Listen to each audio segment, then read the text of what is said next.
once that flashbang goes off, he's tagged, finds the wall bang, trying to go for the 2K, he's able to pick it up, he's got one more player to get into, right up in front of sight, and he's somehow any other strategy right now, going with defense now. Is he gonna have time for this? Is he gonna have time for this? Is he gonna do it? Oh my god, he does it, the ninja defeat.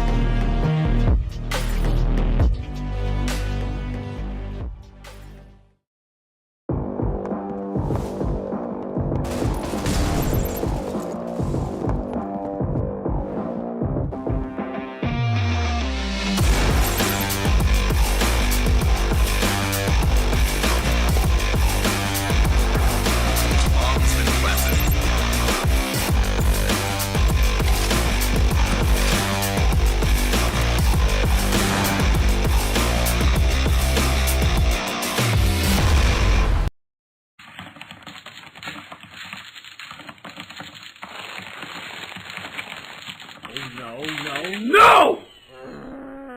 No!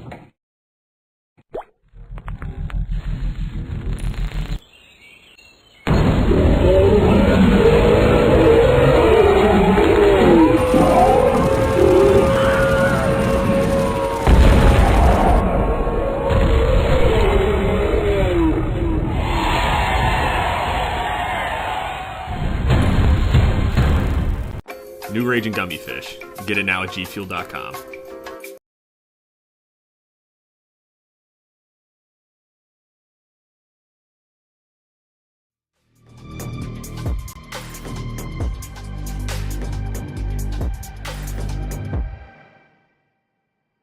Yo, what is going on, Critical Ops Esports fans, and welcome back to the Pro League. If you didn't know, we streamed yesterday, but we're back here today with the America stream. I am Sudden Death, and today I am joined by Manthus. How you doing, sir? It's been a little bit.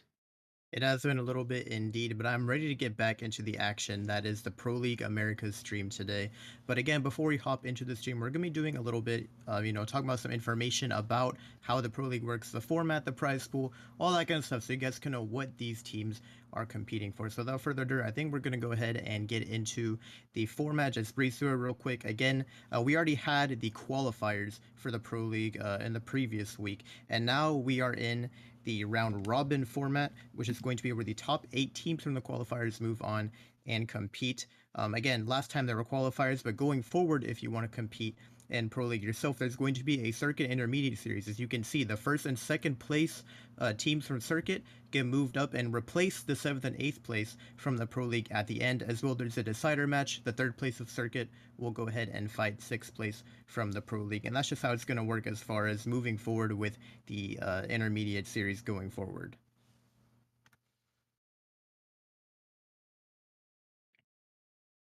The format's popping up on screen right now. Again, we are currently in the round robin stage, so there are 8 teams in total from our duo region. It's going to be North America and South America today that's competing. And again, it's just the 8 teams competing. They're fighting in a round robin style. They're going to be playing matches every single week for the next couple of weeks in best of 2s. If the team wins both matches, they will get 3 points on the leaderboard. If it is a tie and it ends 1-1, then each team will receive 1 point. And of course, if you lose, you will get 0 points. And round balance is also taken into account as far as which teams are going to be higher up in case there is a tie with the points. And then the top 4 teams at the end of the round robin stage will move on to the playoffs. As you can see, we have those qualifier matches at the bottom.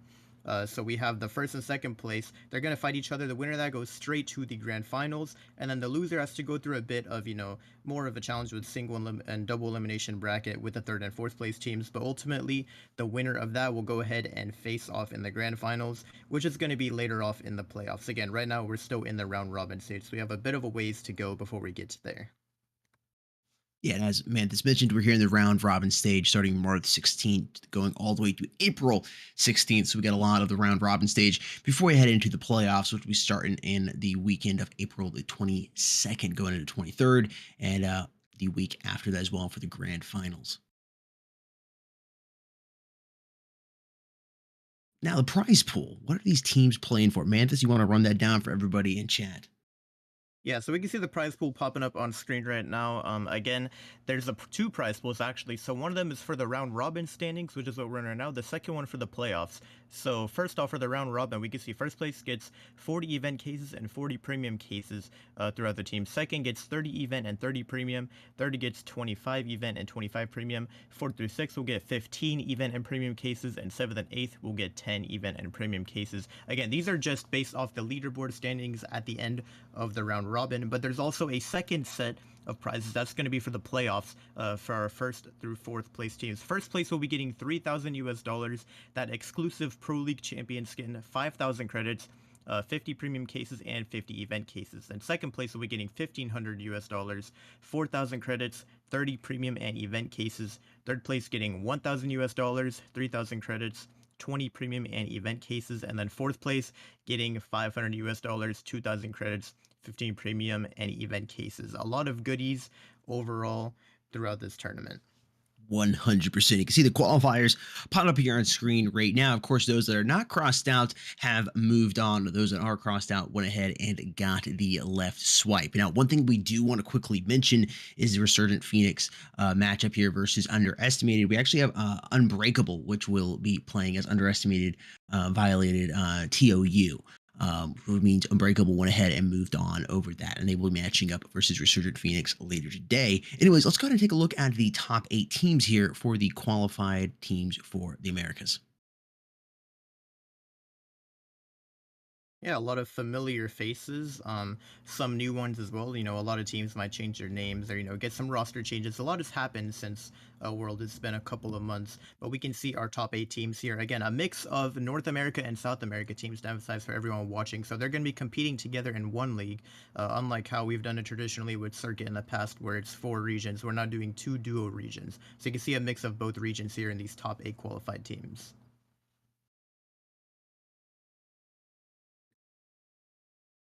The week 1 results popping up here on screen right now. We, of course, have 2 more matches popping up here that have yet to be played. But Flawless, Mayhem 5, Flawless taking that 2-0, and then Merciless HQ versus Dynamic Gaming. Merciless took that 2-0 as well.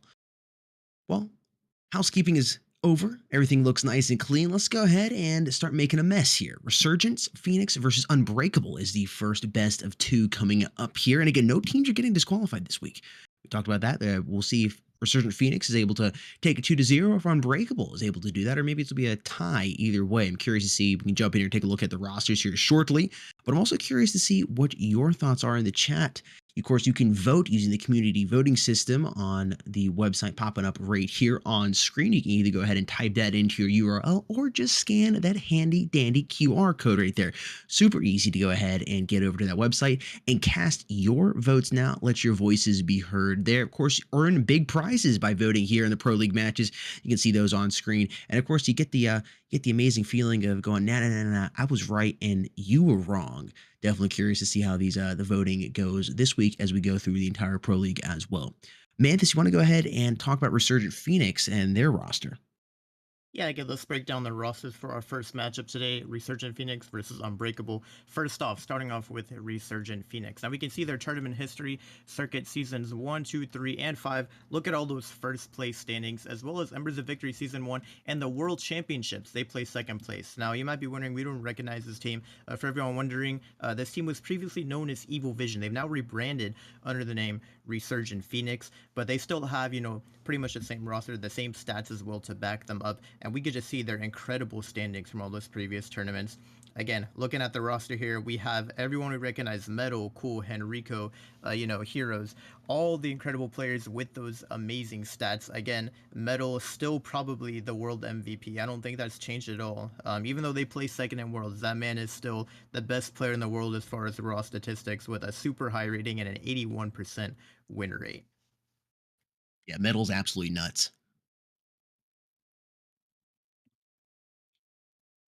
Map statistics popping up here on screen. What sticks out to you, Manthus?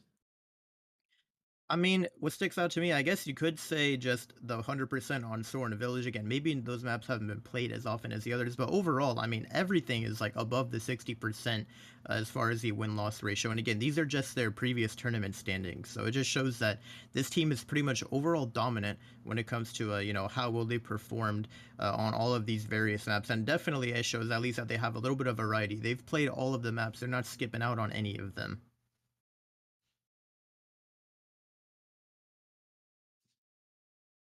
And Unbreakable popping up here next. Let's go ahead and take a look at their roster and tournament history. Manthus, take it away. Yeah, and again, we can see Unbreakable probably not the best as far as experience. They have, way less total earnings and a tournament history than Resurgent Phoenix. Again, this is an American team. They've played in Circuit Season 4 and 5, placed pretty low in Worlds. They placed pretty low as well. So they don't exactly have the standings to, go ahead and match up with their opponents. We can go ahead and take a look at the roster and see, at least maybe these players have some experience. Maybe the team is just newer, but I'm sure the players have a decent amount. And it's looking like, yeah, I might have just lied. Most of them don't really have many maps played, except for Incomprehensible and Firaxi. The rest of them, under 10. Some of them even have 0 maps played, which is kind of interesting. So yeah, the statistics definitely do not favor Unbreakable coming into this matchup here. We're going to go ahead and see their map stats popping up here in a second as well. But again, we do know stats aren't everything, because I'm just going to give us a little flashback to Worlds. You guys might remember when we had... I can't remember which team it was, but they were like super new and they had like no like playtime at all. And they ended up getting like 3rd place in Worlds at the end, and they just threw everyone off. And so again, I'm just gonna say it right now: stats aren't everything. Again, we can see the win loss ratios popping up here. They probably don't have many maps played though, so we can't really judge them off of that. Kind of a dark horse coming in here, compete against Resurgent Phoenix. Again, a new team name, but a very familiar team. Metal Monster popping up on screen, going against the entry fragger that is DMG. And you can just see the difference in experience, at least in tournament settings here between both these players. Maps played 74 for Metal Monster versus 3 there for DMG. A win rate of 81% versus 33%, and headed down to that overall rating, which takes several different things into effect as a win rate, KD, and maps, etc.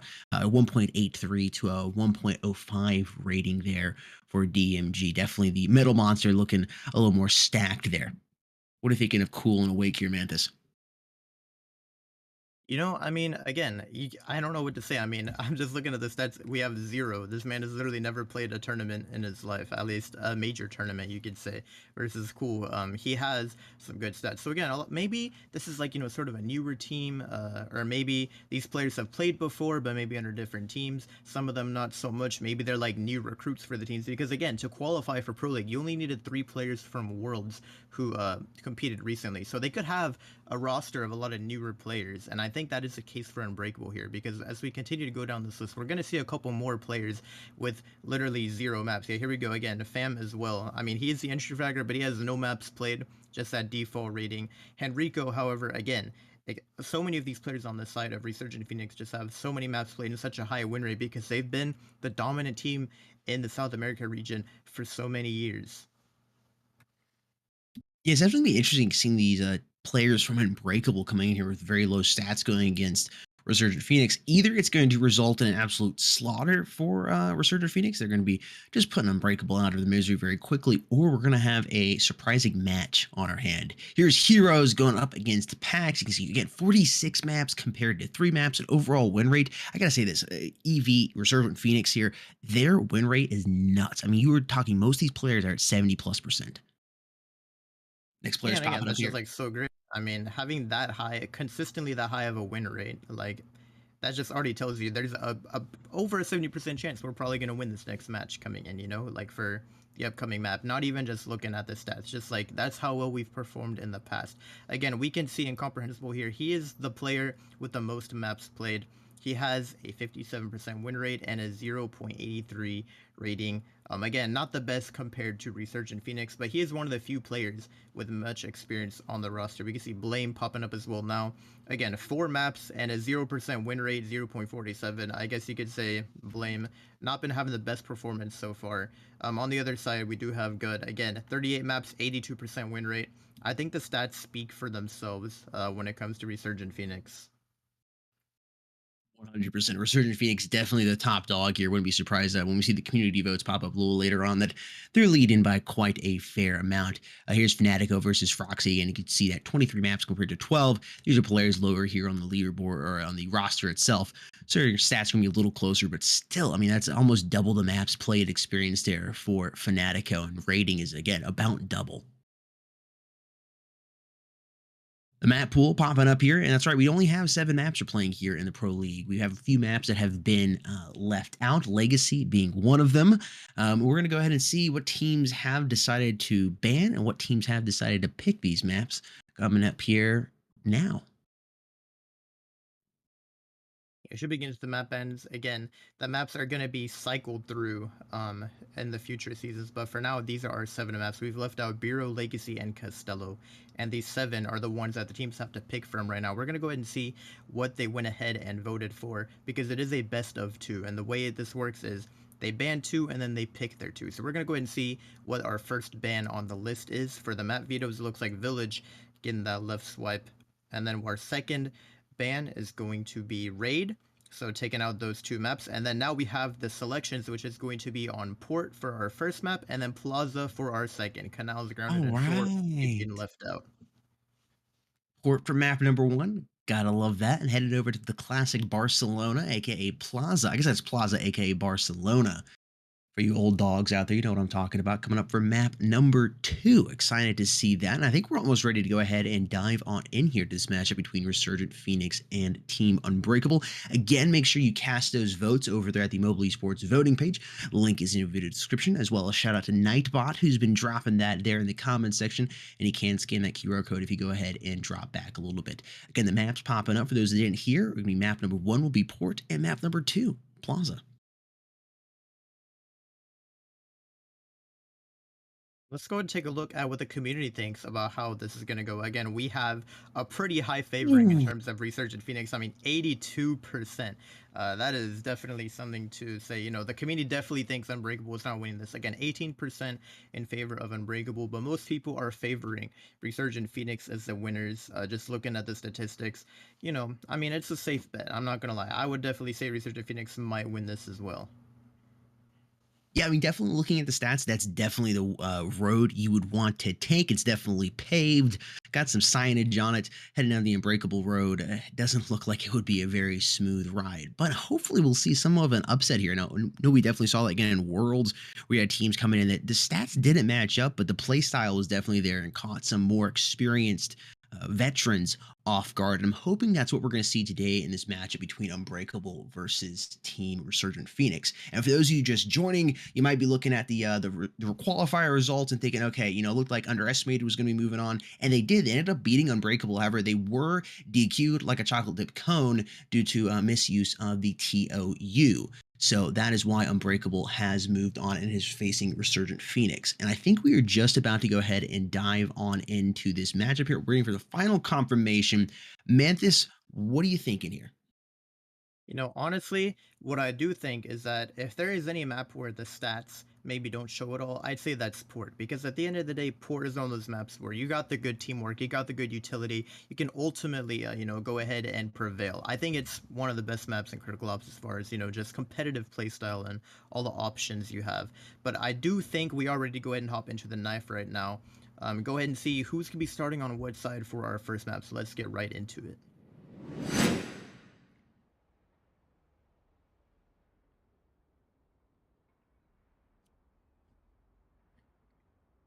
All right, here we go. Knifing underway. Chat, let us know. Let us know right now who's going to win the knife round. Don't wait until it's over. Coalition wins. And look at that, Unbreakable coming out. Can't shatter them. They'll be choosing what side they want to start on here, whether the Coalition side or the Breach. Resurgent Phoenix versus Unbreakable is just about to start right here. We are in week number 1 here of the Pro League for Critical Ops. And I think we are just about ready to go ahead and dive on into the actual live match. It looks like sides have been chosen. I don't want to say it just yet because I want that final confirmation, but it looks like a certain team that rhymes with Unbreakable will be starting out on the Breach side, and Resurgent Phoenix will be starting on the Coalition side.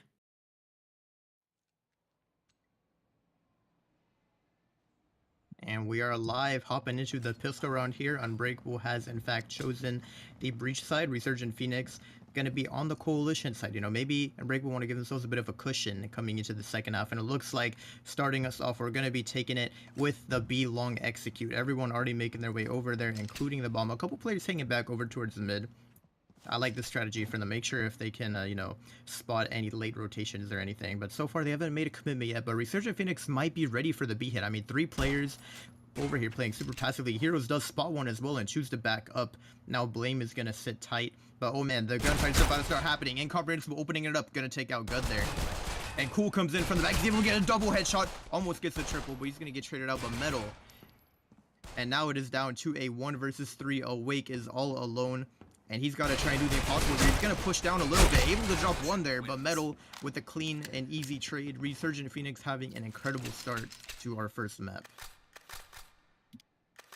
Taking that pistol round, gonna have the cash advantage as we move on into round number 2 here. I keep wanting to call them EV. Resurgent Phoenix RP here should have the nice 2-round advantage, or potentially 3 if they play this just right. Unbreakable gonna stay pretty conservative here with just a P250s in hand. A Deagle is gonna be pulled out by a couple players. That's Froxy and Incomprehensible. I think we're just gonna call him Ink for the remaining time, because that's multiple syllables that I'd have to pronounce in a quick cast, and I don't think I'm gonna be able to do that.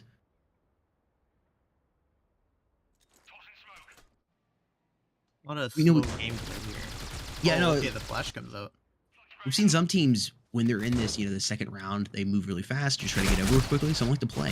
Looks like Unbreakable is going to try to play and go for the kills here. Cool though, going to get a triple kill, trying to go for the quad feed. He's going to be able to drop him down. Did he get the ace? I was about to ask that. Yeah, gets he the ace got the first pick. and goes for the bomb defuse. This man is cool as hell, folks. Put those shades on and cock that hat to the right. Resurgent Phoenix taking round number 2 there. There he is, Cool's 24 maps to his name, a win rate of 79%, an overall rating of 1.57. That knife, or excuse me, the roll, not the knife. He's got the knife twirl, that's why I thought about it. Role-playing sniper should be able to pull out here in a couple of rounds. Definitely curious to see how he could utilize that. Yeah, I know previously we've seen Cool do a lot of great work with the sniper. Henrico already opening up with a double, and that's going to be a pain for Unbreakable. They just forced up, and that's 2 guns immediately dropped. The bomb is making its way up towards B long. Henrico is going to be the contender here, trying to see if he can find even more picks. As Unbreakable makes the round to the side, he's going to spot him crossing under smoke. He's able to take him out, even though he's blinded. Nice spray control by him, and I think Henrico's looking to maybe go for back-to-back aces. I mean, no way it could happen, right? But I guess you never know. So far, though, Unbreakable is taking it super passively here. It doesn't look like they have the bomb in hand either, so they're kind of just waiting. Incomprehensible able to drop Cool there as he tried to go for the backstab. And right now, Unbreakable maybe just trying to see if they can get any picks on the RP players, getting super aggressive. But so far, just a lot of slow gameplay, waiting to see if they can wait out that clock. 2 players of the live here again for Unbreakable. Mr. Ink with the scar in his hand. We saw that used a lot in Worlds, and it can be an incredibly deadly weapon if utilized right. Awake here with an SG in hand. They're still working on trying to take this bomb site. We're going to go over top. Henrico looking up top. He's going to find a player. Comes back for the 2K. He's going to be able to clutch it up with a nice little flick towards the head. And we did see it, didn't we? I think it is. Because if I'm not wrong, he got the opening 2 picks. And then that was an incredible flick at the end there. I mean, this man is just shutting them down. And here we go. We're seeing that replay from last round when Cool was able to close off the round. 3K spray with the M4. And then clean it off with the XD for the ace as well. Yeah, looking back here, I want to see. He did get the ace, right? Yeah, he picked the opening pick. Yeah, 100%. I just had to double check on that because, got that caster's curse. And look at you. I was about to say, you cast your curse by saying, no way it's going to happen. I'm not going to win the lottery. I'm not going to win the lottery. I'm not going to win the lottery. Man, what a way to start off. 2 aces in a row from Resurgent Phoenix, but now it's going to be Unbreakable who find the opening pick. Time to change up the pace on their side, but Blame has taken an incredible amount of damage there, and Metal is going to get some damage on a Fam as well before backing off. 2 players in the red HP zone, and a lot of mid presses being showed by Unbreakable right now. The question is, where do they choose to go with this? They still have a little over a minute to go ahead and make a decision where they want to go. Metal trying to see if he can maybe smoke off that mid, but Gud is holding this down, jiggling this leg peak. He's going to go a little bit aggressive, gets a 2K spray down there. Awake is going to come in with the easy trade though with the SG. Nice headshot by him. We're now down to a 3 versus 3. HP does favor Resurgent Phoenix, and Metal is still anchoring in the back here. I'm not sure if they're aware that there's another player on the B side. They might think they're all coming in from spawn. And Hero's going to peek there for a little bit, tries to go for them wallbang damage. He can't quite find the kill, and Metal's going to get backstabbed. Now everything is falling apart on site. Cool, finding another headshot as well. I think he just got a wallbang from the A site. What a huge pick by him, and now it is down to a 2 versus 2. Bomb has been planted. Unbreakable, they're really gonna have to try and win this round. They do not want it to be 4-0 in favor of Resurgent Phoenix, and Fraxy is locked in on that head glitch. We have Fam as well holding the stairs, and Resurgent Phoenix are making their way into the backside. Heroes with the SG. What is he going to do here? Fraxy's holding this angle. He should win this gunfight. He's going to spot out Cool there, but no, he backs off, and Heroes is going to win that gunfight onto Fam, and he's going to get the double, and it's going to be the clutch for Resurgent Phoenix. I do believe they have time. Back-to-back aces and the clutch coming in. Resurgent Phoenix now 4-0 as we move on into round number 5. Community definitely thought they were going to be winning, and early on here, that definitely seems like it is going to be the case. But this is usually the point in the match where you see that team that's been trailing start to pick up a couple points. They got enough cash to start working with. They felt the other team out just enough. I wouldn't be surprised if round number 5 ends up going to Team Unbreakable here. I am knocking on wood, trying not to cast as curse them, as that usually seems to be the case for me when I open my big mouth. Coming on here, Fam's gonna strike first. A quick little trade coming in for Cool, gonna even that body count board back up and down. Blame Bomb is being planted awake, trying to stay awake, but Cool's gonna put a nightcap on him. Froxy is there, limited in Cool, shattering those glasses, and it's Gun right here, trying not to get gunned. Now we're in this 3 versus 3. The bomb has been planted. About 20 seconds left here. Ink's gonna strike, putting Gud down on the ground with his gun, the SG. Trying to go for the 2K, but Metal Monster gets dropped, and we're now down as 3 versus 0. And Team Unbreakable is gonna be able to take that point. I'm glad I knocked on wood. Might not have gone that way if I hadn't.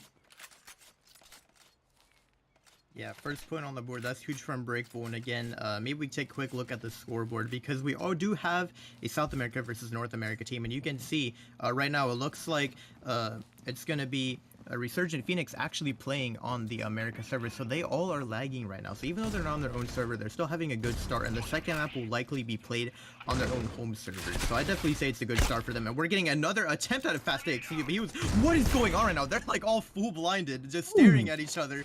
I don't know what just happened over towards mid over there. But Cool is going to continue aggressing. Gets the other headshot on the Fraxy. Awake is the last one. And he's going to spot him, get the 3K to close off that round. What a K. I mean, I just saw so much chaos unfold. Unbreakable tries to go for the fast A push. The flashes just everywhere. Like, they were just staring at each other. They don't even know what's happening. I mean, I was so lost going into that round. But it ended quickly with the Resurgent Phoenix ending up on top. Doesn't look like Resurgent Phoenix has to rise from the ashes here.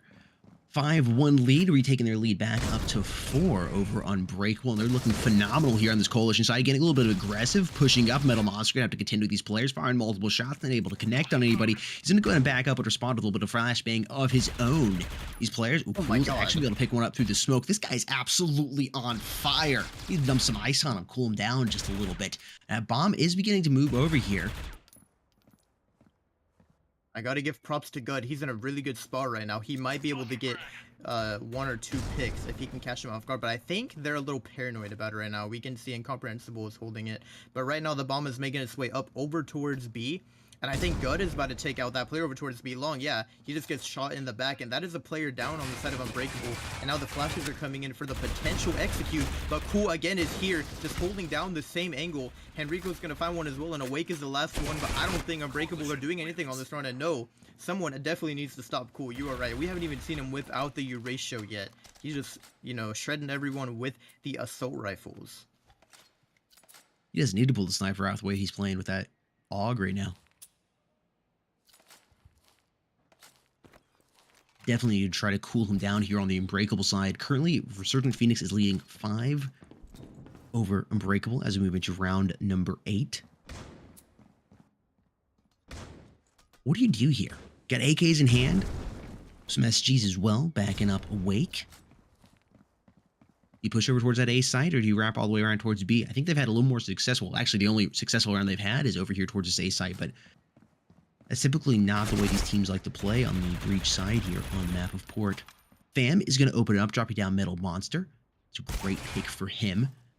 And Heroes is going to even that body count board now by finding Blame. Fam is about 50% HP as well. Resurgent Phoenix in a good position.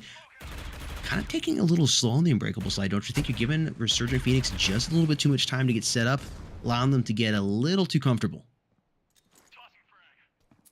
Man, I smell an altercation over towards B long here, and he's gonna try and push into the smoke, but Good is waiting for him over there. And now it is a 4 versus 3. Unbreakable still have plenty of time to work with. The bomb is in hand as well. They can choose to go A or B, but Resurgent Phoenix are currently split up pretty well throughout the map. So, you know, it's going to be a 2v3 take no matter which site they end up going for. Fraxy maybe trying to see if he can go for a bit of a jumpy gear. He spots the player jiggling there. You gotta wonder what's the ultimate decision gonna be. Oh my goodness, what a jiggle shot by Henrico there. And now both players are stuck on the left side of mid. Henrico, I'm not sure if he's aware of this or not, but he's able to spot Fraxi there. Oh my goodness, goes for the wallbang, dinks him, I think. He's gonna get one, almost gets a second, but Fraxi is gonna trade him out. He gets tagged down super low, maybe gonna try and just see if he can secure that money real quick, but he is a dead man. 2 HP, they're all coming for him. And yeah, Heroes is gonna easily trade him out there. At least some money's gonna go in the hands of Unbreakable, but so far a 7-1 lead when you're not playing on your own servers definitely looks like, you know, not the best case for Unbreakable.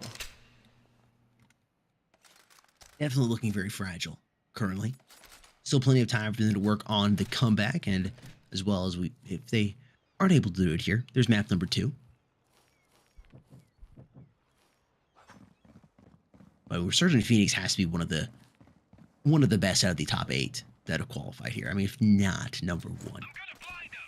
Oh yeah, definitely, and I think it's gonna be super interesting as we progress more into the Pro League, just seeing how what is happening right now. The full A-side push, that man is blind. Cool tries to go for some kills. Heroes is on site, still alive. He spots one in the back. He doesn't know who to target. He's so confused. Everyone is just cornering him, and now Metal has made his way in from the back. He's able to take out Awake there. We have a 3v3 retake on our hands as everyone starts to fold onto site. That bomb has been planted over here on this A bomb site. They're trying to work on taking this site back. Metal right outside, throws that frag grenade under, see if he can do any damage with it. Doesn't look like any is done. Picks up another one. Ooh, just barely misses those shots, but Blame is able to strafe around the corner, drop down. The grab Rasslin is good, but he's going to get bopped on out of there. Ink is there to double up, and they put that second point on the board there for their team, closing that gap. Resurgent Phoenix has created only down to 5 now. 3 rounds before the flip. I mean, it's possible to bring it back to 7-5. Few good rounds is all you need if you're Unbreakable right now. The question is, do they continue to keep going for the fast executes? Because so far, I think that's the only thing that's been working for them. But then, on the other hand, will Resurgent expect it? Metal is playing super aggressively over towards Mirror now. He already drops one. Maybe look to see if he can find that second over there, and he's able to get him. And Cool and Good are able to get their picks as well. What is happening? The fast, and that's what I'm talking about. See, Resurgent, they just adapt. The second they see a fast push, they all get aggressive, and they are just there and ready to shut it down. That's what I love so much about them. And again, it's going to be interesting as we continue more in this Pro League, because right now I think we have more NA teams in the top 8, but it's kind of interesting because I think Resurgent Phoenix might still be the best as far as raw stats, even though they're SA.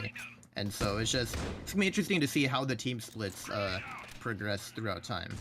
Yeah, from all regions, they're like second place in stats or whatnot, or I mean, they're I think at least top 5 within stats when you compare all teams from all region, if not the top 3. Flashbangs going at her, trying to slow the push down of Unbreakable. Awake is going to find Heroes, but Henrico's popping around the corner. He's got an easy 2K rate. He's going to be able to pick it up on the ground. See if he can find a third. He's not going to be able to. Those players are hanging back. Thought they might decide to push him. It's Metal Monster there, but Gudambu and Henrico Lee are going to get kills respectively. And the last player alive here is Awake, and he gets tucked into bed right there. As we move into round number 12. It's 9-2. Resurgent Phoenix now leads by 7.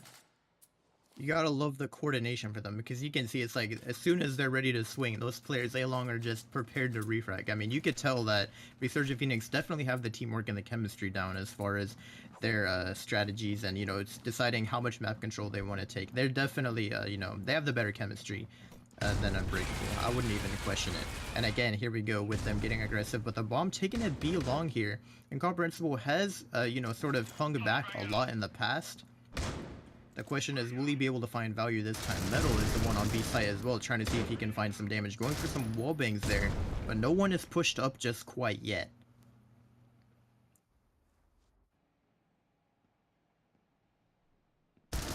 Oh man. Man, no way. I was about to say. That is a nasty angle. Oh, and he's gonna get a. Oh, does he get the third? I thought he was about to get the third there from that angle, but Metal is still finding. Oh no, he's gonna get. Oh, he pulls out the knife. No way. The timing on that. Incomprehensible was able to find one there. He's left in a 1 versus 2 now. But man, that FPS timing always gets the best of you. I'm telling you. But the bomb, I believe, is down over towards B. And Incomprehensible has to move through the smoke. He still has 50 seconds to work with. But Resurgent Phoenix, they just gotta play the clock here. See if when he decides to make a move, when is he gonna go for that bomb? He's gonna creep up through the smoke. Look at them. Resurgent Phoenix, they're backing up long. They know they can cover it from there. They're able to just play super passively right now. And Incomprehensible, he's gonna have to fight an interesting battle. I mean, the smoke is there. Okay, it just faded. Oh, one of the players wraps all the way mid. Actually, this is something that Incomprehensible will not see coming, I don't think. I mean, maybe he will, but I'm not 100% sure. He's going to pre-fire this corner. He tries to get the kill, but he can't find it just barely at the end. And now only 15 seconds left on the clock. But man, Cool has wrapped all the way around. There's no way Incomprehensible is going to expect him. He must think he's like backside or something. I don't want to curse it though. You never know. Oh, he's gonna go for the bomb plan. He has no time, and yeah, there's the jiggle. He's gonna make him get off with the jiggle and the flick from Cool to close it off. What a shot! More experience than I am playing that clock made him stick up. I would try to finish him as he was planting that bomb, but it's just me. Look at this right here. I can't even believe Metal saw him. Just a couple pixels there. Popped his head like soda pop. Grabs another one. Man, it's just a mess in that fridge right now. Currently 10-2 here. Resurgent Phoenix leads by 8 as we're moving into the flipper back on the pistols. We'll see what these teams can do. Unbreakable now on the coalition side. Resurgent Phoenix on the breach as a big fight open it up here towards the middle map of the map. Metal and Incomprehensible trading shots. Blame gonna find heroes. Man advantage currently in Unbreakable's hand. Trying to go ahead and super glue themselves back together. Cool looking to land a couple shots, but he's missing multiple. Incomprehensible coming over top. Enrico's gonna drop him down to the ground. Put him back on the assembly line. Enrico working back and forth. About a minute 15 to work with here on the clock. Plenty of time here for both these teams, and it looks like this might be a round going in favor of Team Unbreakable. That super glue might hold, but they're gonna have to get that bomb defused here. Bomb has been planted. Enrico down to 34 HP. Basically one shot right now as he has no armor on him, but also looking at Blame coming in from that deagle. That's essentially a one-shot all day unless he shoot his pinky toe. Oh yeah, I mean, definitely the HP is in favor of Blame right now. I'm pretty sure Henrico is one-shot like you were saying, so this should be an easy round for Blame unless Henrico can just play the clock out here. Oh my gosh. And yeah, there we go. It's too easy for Blame. He's going to clutch that up, get that bomb defused. A much-needed round for Unbreakable because, again, round balance is an important feature in the Pro League because if there's a tie at the end with the points, the team that moves forward is based on who has the best round balance overall. So even if you're going to lose, you still want to try and go for as many rounds as you can if you're Unbreakable in this situation. Yeah, you don't just want to get it over with. Everything counts here in the Pro League.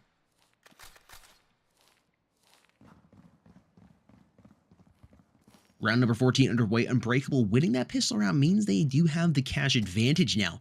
But interesting move here coming in from Resurgent Phoenix. They have pulled out some AKs to work with. Heroes is working at that deagle. Staying on that with a full set of armor. It looks like we got mostly a full kit of armor for the other players here on the side of Resurgent Phoenix. This could be an interesting move for them. Might catch Unbreakable off guard. Go ahead and re-shatter that plate.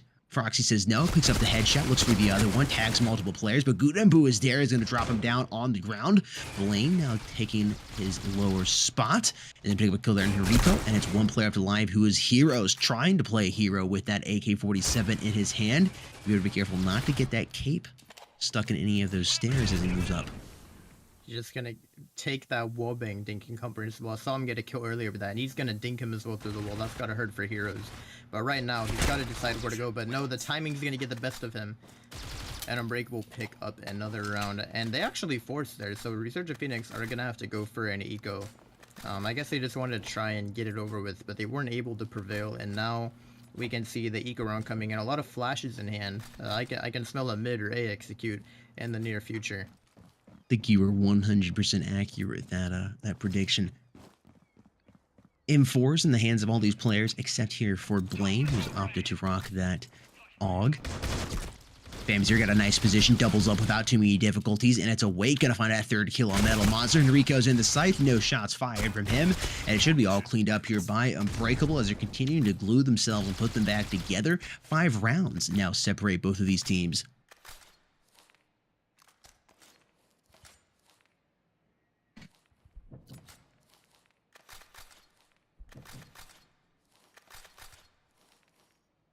We do have the full buy now, so should be our first interesting round as far as, you know, just the full-on rifles, no economy weapons or anything. And I'm curious to see what Resurgent Phoenix has in the books for us. It looks like we already see a bit of a long execute coming in. Henrico just jumping through. He doesn't care, man. This guy just flies through the smoke, takes out the opening pick. That's me Incomprehensible who gets dropped there. And now Unbreakable already down a player.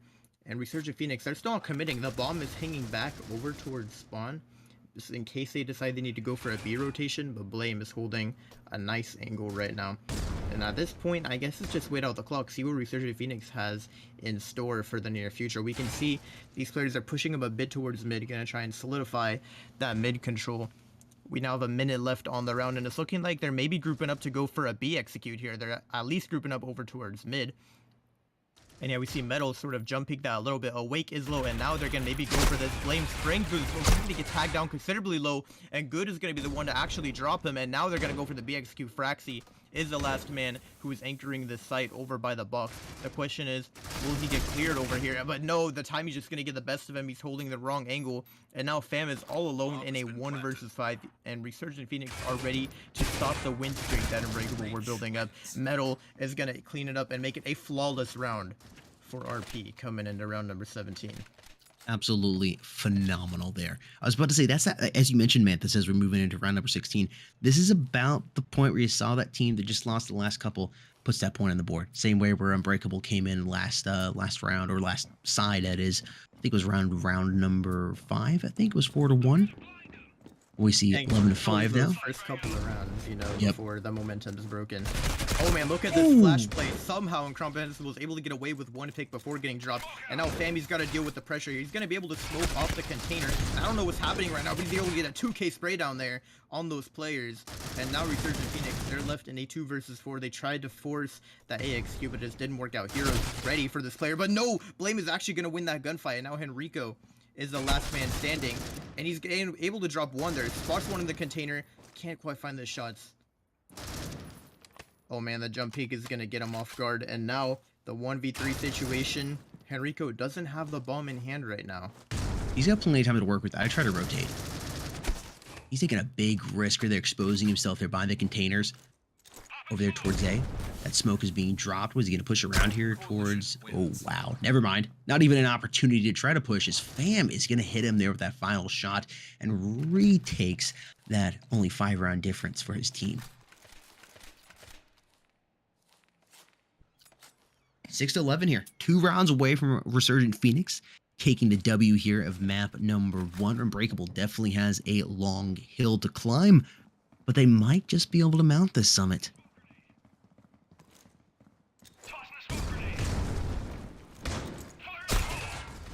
Enrico's first to strike, finding the man Inc. Looking for that second player, but nobody's back there to contest him. Right now, looking at that mini-map, you can see the bomb is held up right here. Looking to push back around. Awake and Cool trading. Push around here towards that B site. Oh man, he's just gonna eat that flash. And now the player advantage, again, Unbreakable. They're getting a little too aggressive for my comfort, I guess. Like, don't get me wrong, I love, you know, aggressive push as much as the next guy, but when there's 2 rounds before the end, you gotta, you know, just be a bit more disciplined, I guess you could say. And yeah, Fam just pushing out through here. And now Blame is the last one left. He's gonna have to try and clutch up this round. The bomb is being planted right in front of him, but Good is ready and holding it. And Metal as well, they're both just holding the smoke. We can see right now. Obviously he can't see, but yeah, the smoke's gonna fade and he's gonna get deleted instantly. Resurgent Phoenix have brought us to match point. Could very well be GG after this round. It's definitely looking like that, and they're not able to buy much over here on the side of Unbreakable. Some M4s coming in, some XDs, a couple utilities to work with, and that's about all they can get on the side of Unbreakable. They're definitely going to pull a rabbit out of their hat here. Let's hope it's white and not black. Minute 40 here on the clock to work with, plenty of time for them. Oh, and Fans a difficult spot. That M4 going down. Metal Monster double up, trying to go for the 3Ks. I'm going to pick up as Froxy drops him down to the ground with a little drop shot. And it's Cool finding Awake. It's now 4 versus 2 here. The body count is in favor of Team Resurgent Phoenix here as Froxy and Incomprehensible do have mid control. Oh man, I thought he was going to miss all of those shots. Was able to finally land that last couple and crack Cool's helmet. 2 players left alive here now. It's basically 1.5 players when you really look at the amount of HP that's left. Incomprehensible and Froxy are those players left alive. Is that 2 shots from the SG there for Incomprehensible? Actually, that's probably 1. Definitely 1 is all it's going to take to drop him here. We do have the bomb plant as well, and it's looking like this could be it. Incomprehensible tries to even get some very lucky wallbang kills, but I don't think he's going to be rewarded with that. Here, Resurgent Phoenix are definitely on the lookout for that. It looks like they're both going to be coming from this top part. And Good is going to spot them. He's able to drop incomprehensible, and he's going to double up on Fraxi. There we go. First map Two-piece out of bikini. the way. 13-6. 24 and 10 there for Cool. Phenomenal 2.4 KD. Enrique Lee following up with a 1.8 there at 18 and 10. Froxy bottoming there for Unbreakable at 5 and 16. It's like triple negative. Awake there at a 0.5. Definitely looking forward to map number 2 here. I think Unbreakable sees what I was going to call him Evil Vision. Resurgent Phoenix has in store for them. Hopefully can go to the drawing board, switch up a couple things quickly, and come on in ready to go ahead and lay that hammer down on top of them. Again, it's going to be an uphill battle here. Again, it is a best of 2, so only one more map before we determine the end outcome of this. But for the second map, Unbreakable will not be playing on their own servers. So again, it'll be a little difficult for them to pull this one off. But obviously, GG's to Resurgent Phoenix on the first map. Our second map is going to be Plaza, which will be starting shortly. I know we're going to go into, a bit of a break here while we give these teams some time to go ahead and get ready for the next match. Get their recordings in, do what they need to do, plug in the iPads. Plug in the iPads, get some more G Fuel. You know the drill, folks. We're heading into that break time. Make sure you drop a like if you're new around here and subscribe as well. We'll be back after a short little break here with map number 2 between Resurgent Phoenix and Team Unbreakable.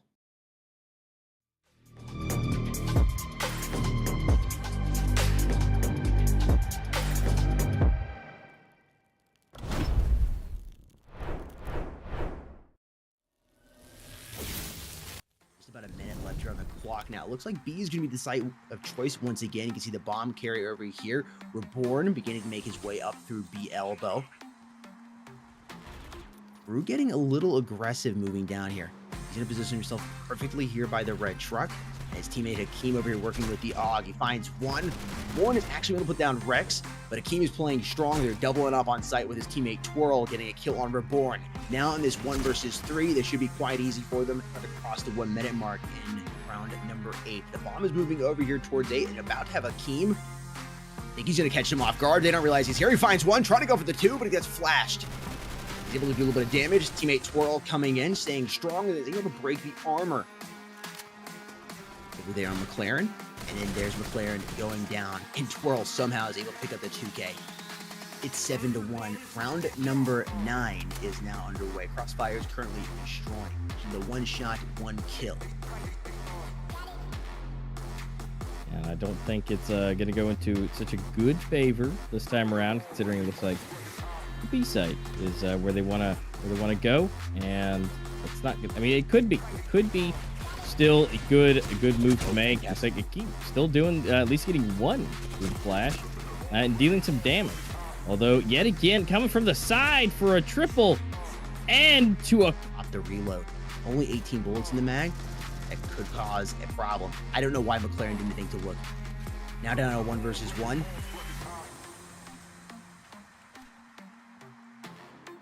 Whereas the time against him, that bomb is slowly ticking down. Sees the player over there in the corner. He's going to come out. Lands multiple shots. He somehow is able to pick up the kill. And Twirl has just enough time here to defuse the bomb, and Team Crossfire are going to be able to go into the flip. Evening up. I'm sure he's going to come from the side too. Kind of the MO. Now they got the bomb planted. That's at least some extra cash. But now they have to get into the bomb site. And right now, I mean, they got a Scar sighted in. And then an SG from God. Just hanging out. It's definitely going to be a tough one. They definitely have some equipment coming in. But guess what? Oh my gosh. Uri doesn't need it. Uri's he's not afraid. Don't worry about that. 1 token shotgun being pulled out here by Uri as well on teams. You got to start managing that economy very, very carefully, because you don't want to get into a situation where you get to round number 25 and it's like, oh crap, we only got 10K in the bank and we have to eco. You got to be careful, and Saints being smart, going ahead and taking that early eco. Kira striking first with that Deagle. McLaren finding Hakeem. These eco rounds are so important for these teams. And so far, they've evened the body count board up as Gons is able to pick up a 2K inside of Cross. Rex 83% health here and 78 on the body armor. Now, Gons is in a little bit more of a difficult spot. He's in that 1-shot territory. No armor left, 13 HP, and quite a big dream here trying to hang in map number 1. Resurgent popping up. I think Rex saw him, and he's making the rotation over here towards apartment. He's going to make some noise and allow his teammate to come out and backstab him. Yeah, what a perfect play. It's 4 versus 5 here. That AUG was able to be picked up by Blitz, a sub coming in for Team Saints.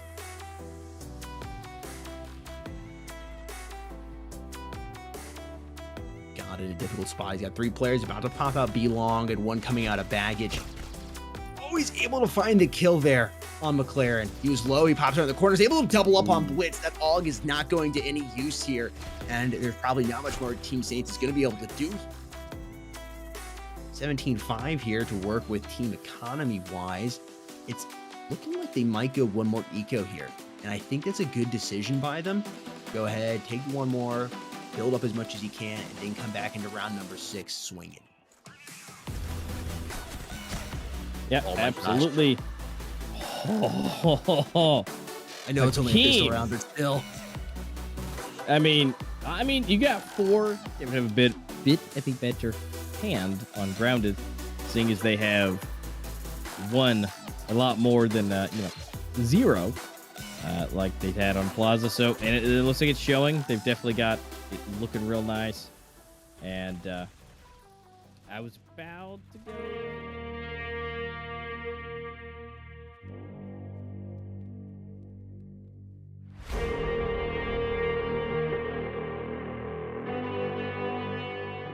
Once that flashbang goes off, he's tagged, finds the wall bang, trying to go for the 2K, he's able to pick it up, he's got 1 more player to get him, do it right up in front of sight, and he's Oh, any other strategy right now? Going to defense now. Is he gonna have time for this? Is he gonna have time for this? Is he gonna do it? Oh my God! He does it. The ninja can do.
New Raging Gummy Fish. Get it now at gfuel.com.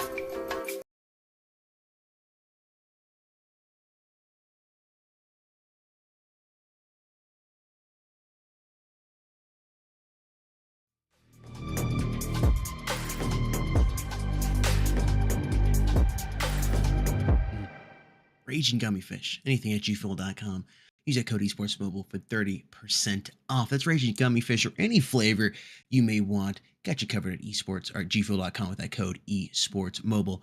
Image popping up on screen right here, right now. That's right, no matter what you want on gfuel.com. Code Esports Mobile has you covered with 30% off any product. Get the energy you need to compete here in the Pro League, or maybe you're not in the Pro League and you want to be. Well, you'll definitely have the energy to go ahead and get on into the Pro League.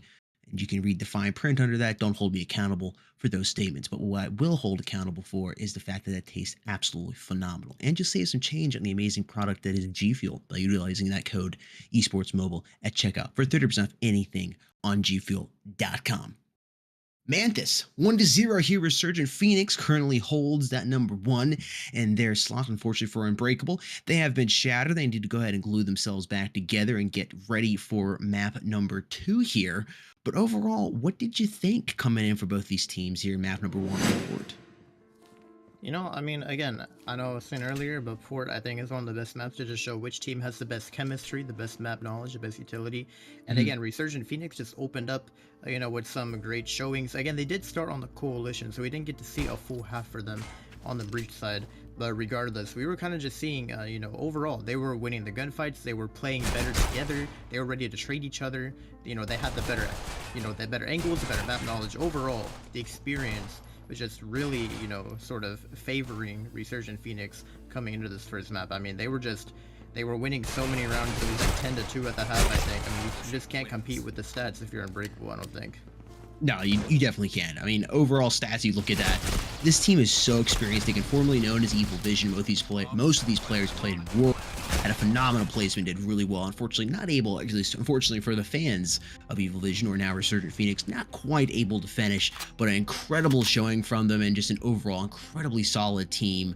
Unbreakable definitely has a job cut out for them as they move on into map number 2. But I definitely think there's a possibility that they go ahead and tie this series up 1-1, at least for this series in week number 1. Of course, Unbreakable isn't going to be disqualified. They will just not be getting any points, or 1 point, depending on what their score is at the end of this best of 2 matchup. But I think they have a chance as we move on into Plaza. I think you kind of want to start out on the breach side. If you're them, go ahead and put up a decent showing, maybe take it 8-4, go into the flip, have that coalition side, and of course there's no rules against go ahead and nade stack versus them and go ahead and punish them and get that maybe 13-10 score line and move on into the end of this tied up 1-1. That's best case scenario for them. But I think if they're able to if they're able to get all those things to fall for them, I think they're able to take this over team Resurgent Phoenix. Again, I keep wanting to call them EV. But in terms of raw gun skill, I think EV's got them almost every time. You can see that here from the gunfights, just the overall map knowledge as well, the positioning coming in from them. EV's just got it. They just got it, man. And when you're going up 100% HP and you got the armor, the same exact gun, I think EV's going to win the majority of the time. And the other thing, too, is I think we're going to be playing on Evil Vision's server now as we move into map number 2, being that we were playing on a North American server. So that could give them a little bit of an edge up. Yeah, again, coming into Plaza will be interesting for Resurgent Phoenix. I know, I don't want to call you out or anything, Sonny, but you were just like, hey, I keep wanting to call him EV, then you call him EV like 10 times in a row. I know. But yeah, I mean, Resurgent Phoenix, it should be easier for them, I think, just because they're on their own servers, and that has a huge part when it comes into, the gunfight and stuff like that. And I think they had an easier time making it work on port because of their aggressive playstyle. You know, when you play aggressive, you're willing to just push out from the smokes, fly around the corners. The ping sort of has, I guess, less of a negative impact on you versus, if you're playing super slow. And so it's going to come down to Unbreakable's playstyle as we come into map number 2. Again, we will be getting to it shortly. I know we're waiting on all the players to go ahead and get into the room so we can go ahead and get that knife started, but they got to get the recordings and all that done. But yeah, I mean, as far as the stats, Resurgent Phoenix, they should have it in the bag. I mean, they won so many clutches. Unbreakable barely 20 rounds on the board in the first half here, and it's interesting to see if they're going to be able to do it on the breach side on Plaza. Yeah, it is definitely going to be interesting to see.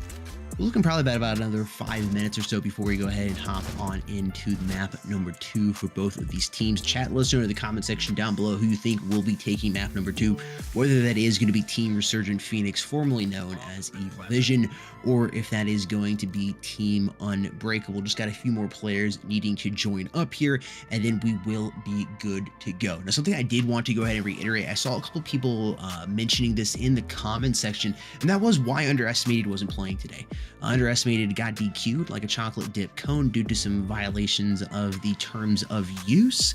Because of that, Unbreakable was able to move on to match up versus Resurgent Phoenix today, and that is why we're seeing this matchup. Yeah, and again, another thing I kind of want to emphasize, we come into map 2, because for, I'm sure all of you know this by now, but this is going to be the first time we get to see our reworked version of Plaza and an esports tournament. We just had the rework come out with this newest update, and now we're gonna get to see if B site is how are things playing on B site. I mean, you got the new peaks, the new obstacles that were added. A lot of great map updates just happened to Plaza as well, especially with the changes over towards mid. It lets teams get more aggressive towards mid without being punished by people sitting in the back. So I'm interested to see specifically if Resurgent Phoenix are going to try and take advantage of that, go for the aggressive plays and stuff like that, because it is a lot easier now. So personally, I am excited to see how this Plaza rework will play out as we come into map number 2. As well as, Cool really played big with that AUG, as well as some, I think he pulled the SG a little bit as well. But typically the role of the sniper, this is map coming up Plaza, is a little bit more favored towards the sniper. Not my favorite map to pull the sniper out on, but I think it's a little better than Port. I would be I'm really curious to see if he pulls out that sniper rifle coming on in here in map number 2 of Plaza. I'd like to see some ratio gameplay, some jump shots, some quick scopes, some headshots.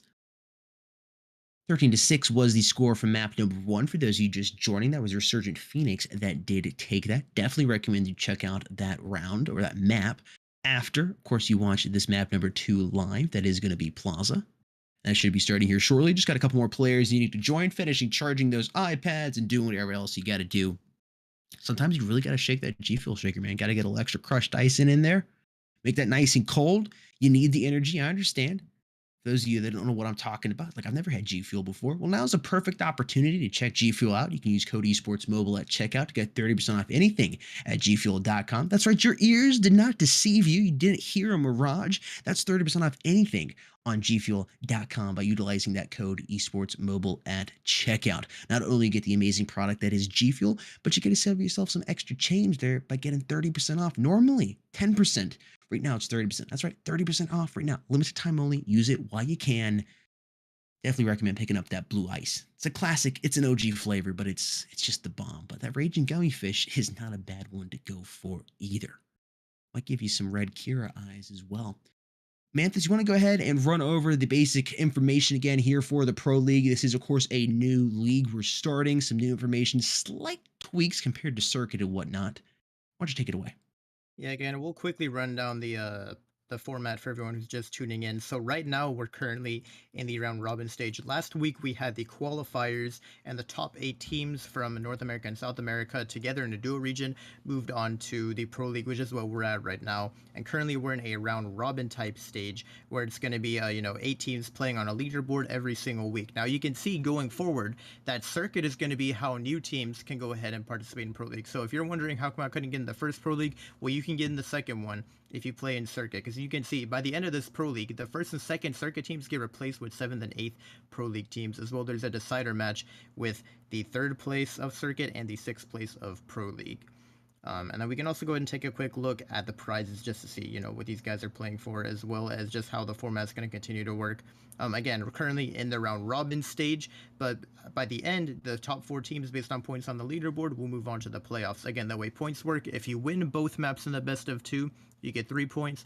If it's a tie, each team gets 1 point. If you lose, you don't get any. And the top 4 are going to progress on to the playoffs. Again, there are 2 different sets of prizes here for this tournament. So we have the round robin stage prizes, and then we have the playoff prizes. Popping up on screen here as well as the schedule. We're currently in the round robin stage. It's going to be taking place over many weeks, as you can see, from March all the way through April. And then at the end, we're going to have the playoffs, April 22nd, 23rd, and then 29th and 30th for the grand finals of Eurasia and Americas. And now the prizes popping up on screen. Again, you can see all these players are competing for these prizes. So whether you're first place or 8th place, you're getting some of those prizes on the top half for the round robin stage based off of the leaderboard. Now, for the bottom half, that's going to be the playoffs, which is happening at the end of the round robin stage. And that's where the money prizes come in. You could see the 5,000, 1,500, 1,000, and 500 for first through fourth respectively, as well as all the good cases and credits as well. So a lot of prizes that these players are competing for in this Pro League. Good stuff there on the line. Speaking of good stuff, I think we're about ready for the knife. And yeah, looks like we're ready here. And we're going to go ahead and dive on into that knife round and get map number 2 underway. Head on over to Barcelona. Let's do this. Take a look at the rework. Wait for that final reset to come on in, and then we will be ready for that knife. Looks like we got just a slight pause. I'm going to need to do one more thing on their end. Get those AirPods back in the ear properly, or maybe plug in those USB-C headphones there to that iPad. I think now we are about ready to go. We're into that one more player to confirm here that they are ready to get this show on the road. Offensive, I have no idea, dude. I don't get notifications ever. I get notifications of things I don't even know what they are. I've never watched them, and the things I want notifications of. Definitely recommend following on Twitter. Twitter, with all its issues, does seem to have notifications down. Alright, we're right into the knife, and we can see the action taking place. And it's going to be Resurgent Phoenix to be taking it on top this time. And again, you gotta wonder, what side do they want to start on? They're up 1-0. We're playing on Plaza. Do they want to try and go for a quick sweep on the coalition side, or maybe start on the breach side and give themselves an easier cushion? But we're gonna find out in just a second here, as they go ahead and decide which side they're gonna start on, so we can go ahead and conclude this best of 2. Looks like Resurgent Phoenix is going to be starting out on that breach side. Kind of what I had wanted for Unbreakable, but it looks like Resurgent Phoenix is going to go ahead and start on that breach side, giving Unbreakable the coalition. Start that bombardment off early here and try to get a good cushion there for them, so they only need a couple rounds once they finally get onto the flip and head on over towards that breach side. It looks like we are underway, waiting for that final confirmation, and then we will be good to go. We're live.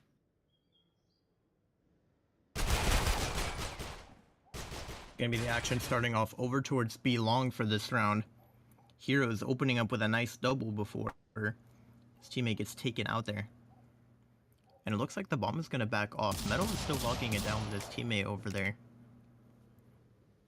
Oh, and it's gonna be good. He's gonna be the anchor that we need on A here. He's holding this pick peek here over towards A mid. He's able to drop one. Awake is gonna get the trade, but the picks are coming out now, and it's back to an even 2v1, or 2v2. But just to say that, it becomes a 2 versus 1.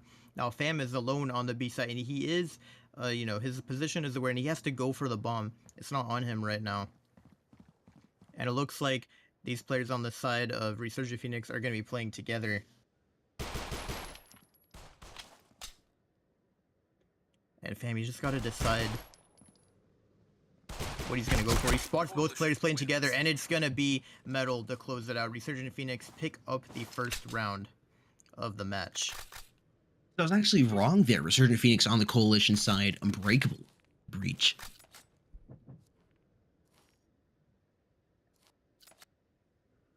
And we have the M4 buy coming in the second round. Getting a bit of deja vu from last game. Kind of the same Just a exact little start. bit. Just a little bit.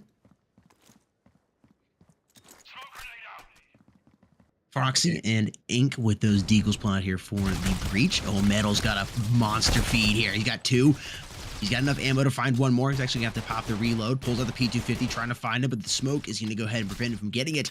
It's Enrico Lee finding Fam, and it's all up to Ink here to go ahead and clutch this 1 versus 5 up. I don't think I have to knock on wood for this one. I don't think he's going to be able to do it. Heroes, he's a look over to his right, finds him, and lands the headshot. Pops his top without too many difficulties, and round number 2 is under the belt of Resurgent Phoenix, and we're moving into round number 3. It's 2-0. And we can already see the scar coming out from Incomprehensible. SG and AK buys from the rest of the team as well, but not a lot of utility on their side. I mean, they do have some flashes, but we can see Resurgent Phoenix, no one died. They all have their guns, and they were able to stock back up on the grenades and everything. It looks like Unbreakable are going for an A execute here, maybe even potentially putting some pressure towards A long. It's going to be up to Heroes and Good on the A side to try and lock this down. But so far, no fast executes are taking place yet. They're taking their time, trying to see if anyone on the side of Resurgent Phoenix will get impatient and go for a flank play. But Heroes gets flashed out a little bit there. Not forced to back off from the corner, though. And we're seeing Heroes already doubling up over towards A-mid. He's going to go for the flash as well to try and go for the peek. But it's going to be a little too late. The player is back up already. But regardless, the picks are still in favor of Resurgent Phoenix. Oh, that flash is just going to bounce right in front of Metal there. And I think they do have time to go and rotate. I don't think Awake is aware that Metal is here in the smoke. This might be able to catch him off guard. Oh, man. Yeah, he's going to walk right past him. There's no way. I feel like the smoke's going to fade and they're not going to know. Oh, and yeah, Metal's going to get the kill onto Awake there, Incomprehensible. Last one alive. He's going to get dropped by Metal there as well. What a round for Resurgent Phoenix.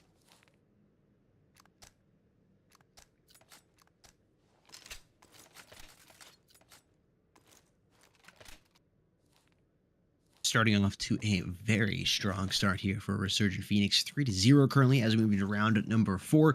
Unbreakable going for another eco round here. Blame just pulling out a couple of utilities work with a flash and a smoke grenade and an M196 here for Fraxi. It should be another round going to Resurgent Phoenix unless they're able to pull a rabbit out of their hat here on the side of Unbreakable. Oh my gosh, Heroes doubling up. Kudambu is there with another kill, and Heroes gets the 3K, tries to go for the 4, but is Fraxi going to drop him down? Puts that outlaw out of there, and Metal Monster goes ahead and collects that reward there on Foxy. It's 4-0, quickly cleaned up there by Resurgent Phoenix as we move into round number 5. Medal stats popping up on screen right now. This is the man who was the world MVP as far as overall rating and statistics last year in 2022. Not sure if he still holds that title, but his statistics are still super high. So I definitely say he's still at least top 3, if not still the best player in the world. And we can see why. I mean, just look at how well they're playing versus Unbreakable here today. It's rare to be the in-game leader as well as the best on the team, let alone like one of the top 2 to 3 players in the world. Usually the in-game leader is kind of that middle spot, that 3rd, that 4th player. There's usually somebody else that stands above them. Hero is going to find Fam, and it's Gudambu and Heroes once again getting kills respectively, and they've almost shut down this Unbreakable team in round number 5. Yeah, alone. Oh man. Oh, okay, he gets a headshot onto the first player there, but can't get the other one.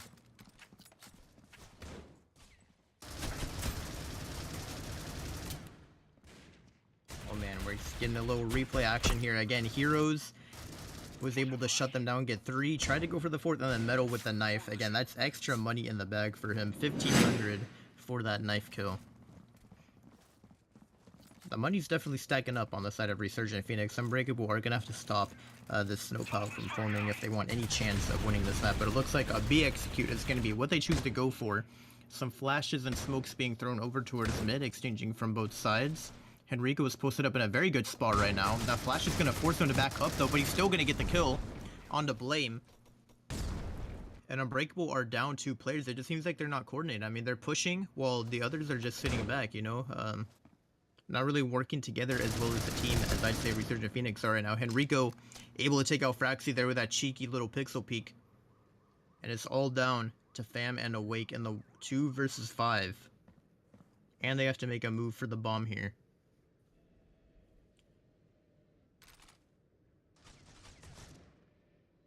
Looks like Fam has secured the bomb. But as of right now, Resurgent, they're posted up in A mid. There's no way they're going to let them leave. And yeah, Good is able to take out Awake. And yeah, there we go. Fanatico as well with the flank to clean it up. 6-0. What a start for Resurgent Phoenix. And Unbreakable really need to put 1 on the board at this point. They do indeed. They need a little bit more than 1 though. They need at least 4 on the breach side. I mean, the way it's looking, what are you going to go into the flip? 10-2 maybe? I mean, they've yet to even put a point on the board. I hate to say 12-0, but it's not looking good for them. Definitely need to start putting some points on the board. This is about the point in the match where you'd think they're able to start putting a couple points on the board. Just odds start increasing in favor of Unbreakable that that's going to happen. Scar is pulled out here by Mr. Ink. I really like utilizing that weapon here on this map, especially coming in through ult. You can hit those mid stairs, even go up there towards that A site. It'll work out well for you. That's what he's trying to work right now as he's looking over there through ult. Trying to find that first pick. Oh man. And look at that. His teammate just flashes him in and Good is ready to go for the peek. Well played by him. He's able to get the opening pick. And Unbreakable, they're all just stuck in the streets. Good tries to back up, but no, Awake is going to catch him on that rotation. Now Heroes has to back off because he's been flashed off from his angle. Metal tries to flash for his teammate, but no one's pushing in just quite yet. Fanatico's going to spot one there over towards mid as well, but they're going to group up and go for the A push now. Only 50 seconds on the clock, and they got to make a move right now. And Heroes is going to get dropped. Metal is positioned in the scope very well, though he could maybe catch one off guard. He's able to drop one there. Spots a second there, but incomprehensible with the trade. And this could be the first round on the board for Unbreakable. It's looking very doable by them right now. We have a 2v3 retake. Henrico and Fanatico each with a flash in the hand. But Fanatico is going to get dropped, and Henrico is left in a 1 versus 3. Going for the A mid flank right now. Oh, and he's going to spot that player. Goes for the pre-fire. Able to drop one. Okay, nice headshot by him. Still completely doable by Henrico. He's, oh my goodness, what is that shot? Okay, hang on. I think Henrico's going to win this now. He still has some time to work with here. I don't know how he got that pick. He spots the player. Way. No way. Henrico, how do you do it? I'm done. Oh my god. I'll catch you guys next week. Bomb has been defused. Wow. What a clutch by this man. I know we've been saying, you know, when is he going to pull out the sniper? He doesn't need it, man. I mean, look at those shots he's hitting with the SG there. This dude is insane. The lurker roll coming into perfection there. Last player left alive. He doesn't care. The pressure doesn't get to him. He'll clutch it up 1v3. He doesn't need any body armor either. He's got a little metal on his head, and he'll go ahead and drop you in that 1 versus 3. Resurgent Phoenix able to stay absolutely flawless here. 7-0 as we move into round number 8. Phenomenal performance there. That's got to be going on the highlight reel. Oh, definitely. That's like top 5 clips of the week right there. Top 2 clips of the week probably. I don't think there's a better one. I want to see it. Yeah, EU's got nothing on it.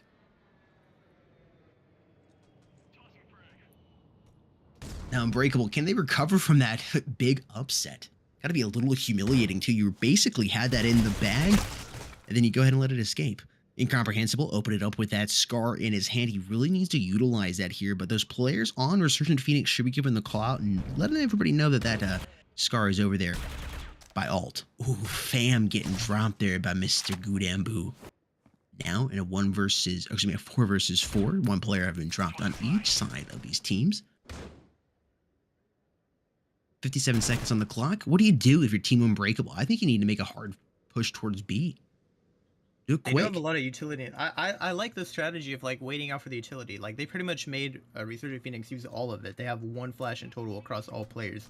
But now you gotta group up and get ready to go for something. And now the flashes are coming out. Fanatico is posted up in A-bit. He's gonna eat that flash, but I think the teammates did as well. Metal is able to drop 1 there. He's still in the smoke. What is happening? This man hasn't been dropped yet. He's able to get 2 at the end. I mean, wow. Talk about using the smoke to your advantage there. What a play.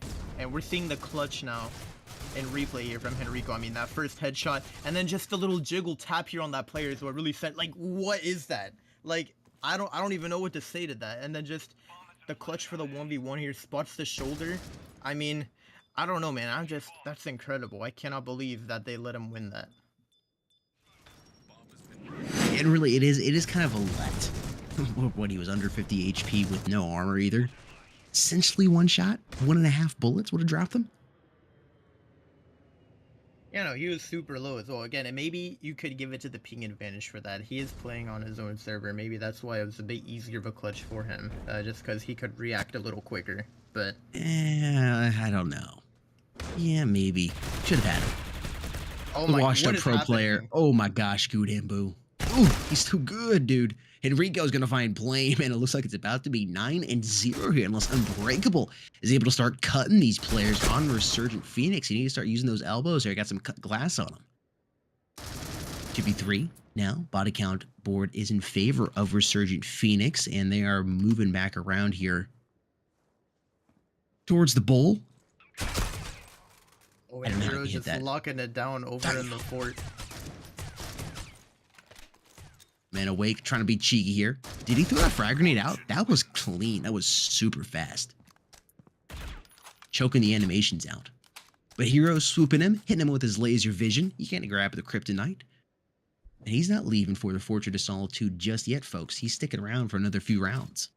Resurgent Phoenix, 9-0.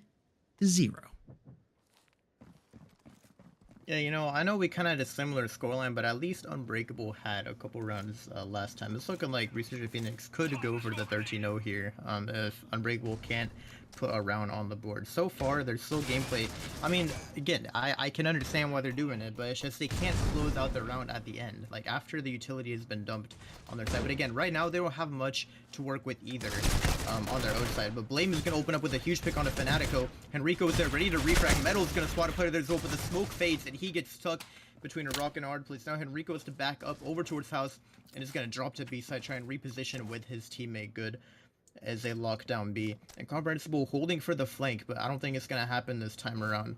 This is a much needed round for Unbreakable, and it's totally doable. Oh, Henrico is just going to flash him out of that corner. Not much you can do if you're fam in that situation. And now it looks like they're regrouping towards A. Heroes is going to have to be, you know, the best anchor we've seen today if they want to try and win this round. I don't know. I mean, a minute on the clock, maybe they don't actually guarantee the A push here. No, he's going to jump peek there and going to get spotted out. He does. Actually, no, he doesn't have a smoke. His teammate does. So maybe he can try and get some help from him. But no, he's all alone right now. He does have a flash in hand to work with. And they know he's on this right side. They just have to play their cards right here. And it should be an easy round win for them.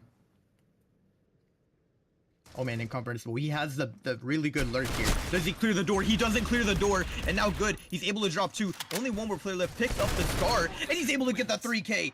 Oh my goodness. That was Unbreakable's round. Man, if in incomprehensible, he had the lurk. If he just cleared the door. Man, that was their round. If seems to be the story here of map number 2. Unbreakable just isn't able to pick up those ifs. Resurgent Phoenix now in round number 11, 10-0. Is a 12-0 possible? I was thinking it wasn't going to be possible, but it might just be here for Resurgent Phoenix. I am knocking on wood. Maybe they want that. I don't know. I'd have to go back and rethink about that. Either way, it is an absolute slaughterhouse here for Resurgent Phoenix, formerly known as Evil Vision. Looking like they might be getting 3 points here for their leaderboard in the Pro League. This is a really interesting angle for Metal here. I mean, just barely sitting on top of the smoke.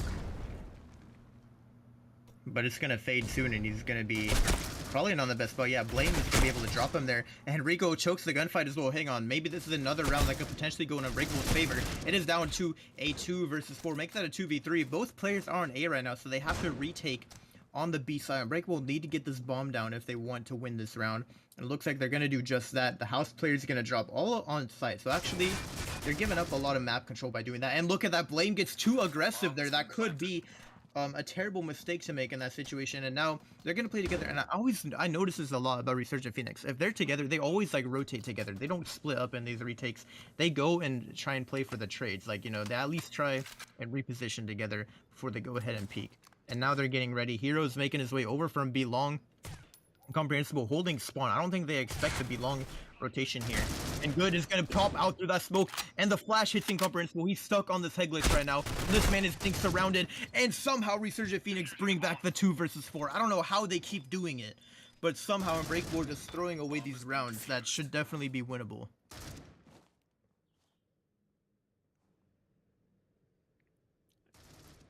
Now we're getting a bit of a replay here with Good getting that 3K, gets the 2K, picks up the scar, and the nice little one-tap headshot with that scar for the 3rd.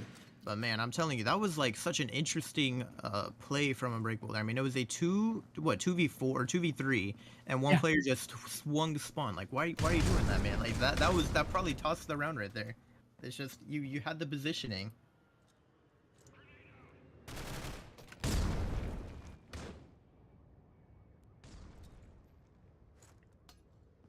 It's going to be Heroes to try and lock down the A mid right now. And Good as well is over here towards side. He's going to spot those players A long, chooses the back up. He flashes for his teammate, and look at this. Heroes is going to go off of that flash. He's able to get 2, or no, he only got 1, I'm sorry. But Fanatico is here ready to refrag. He gets the double K spray down, and it's about to be 12-0. Blame is left in the 1 versus 4, but Good is ready to hold it by the smoke. We're looking at very much doable, a 13-0 flawless win here for Resurgent Phoenix. If they can pick up this pistol round, it's gonna happen. There's no way. I'm not knocking on woods for this one. There's no, come on, Unbreakable. You're not gonna let EV do this to you. Excuse me, Resurgent Phoenix do this to you. 13-0, match number 2, week 1 of Pro League. Really? This is gonna be going down in the history books if Resurgent Phoenix is able to do this now on the breach side.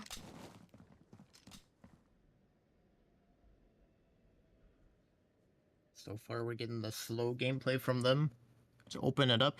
Unbreakable have chosen to gamble stack over towards A. And look at this, Resurgent Phoenix are going B now. Fraxi is locking it down over towards the back side. But man, I'm telling you, okay, and there we go. He's going to get dropped in. Now Unbreakable are coming in for this rotation. We have Metal with the lurk as well over towards A. And he's going to win the gunfight on Incomprehensible, and I think that pretty much seals the deal. It's a 13-0. Good is getting the headshot as well. Awake and Fam are the last 2 alive. But look at this aggressive peek from Fanatico.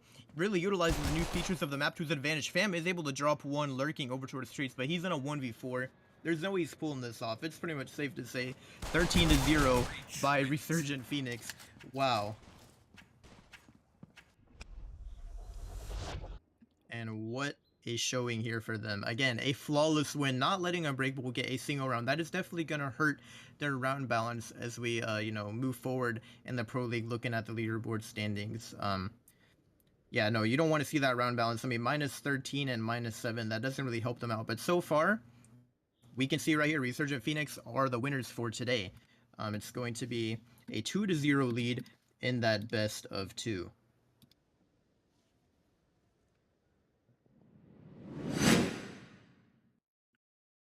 obviously, GG's to both teams. This isn't our final match of the stream, by the way. We still have one other best of 2 coming up soon. It's going to be Vortex HQ versus Animosity. That's going to be our next best of 2 taking place. So this wasn't the last one. Make sure you all are staying tuned because we still have another exciting set of 2 maps to be played in the near future. 100%, folks. We'll be hopping into that shortly. Again, GG's to both these teams played here. Resurgent Phoenix, though, got to get the all caps GG. Man, what an incredible map 1, and even a more incredible map number 2.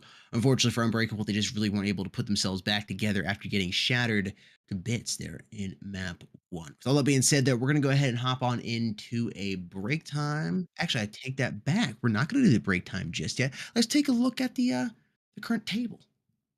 Let's get rid of our semi-attractive faces and take a look at this. This is definitely more interested in that. Victus currently leading. 42 matches under their belts. Round balance of 17. Elevate there in second spot. Team Phoenix at number 1. And now we're going to go ahead and hop into that aforementioned break time. Folks, we'll see you on the flip in just a few minutes.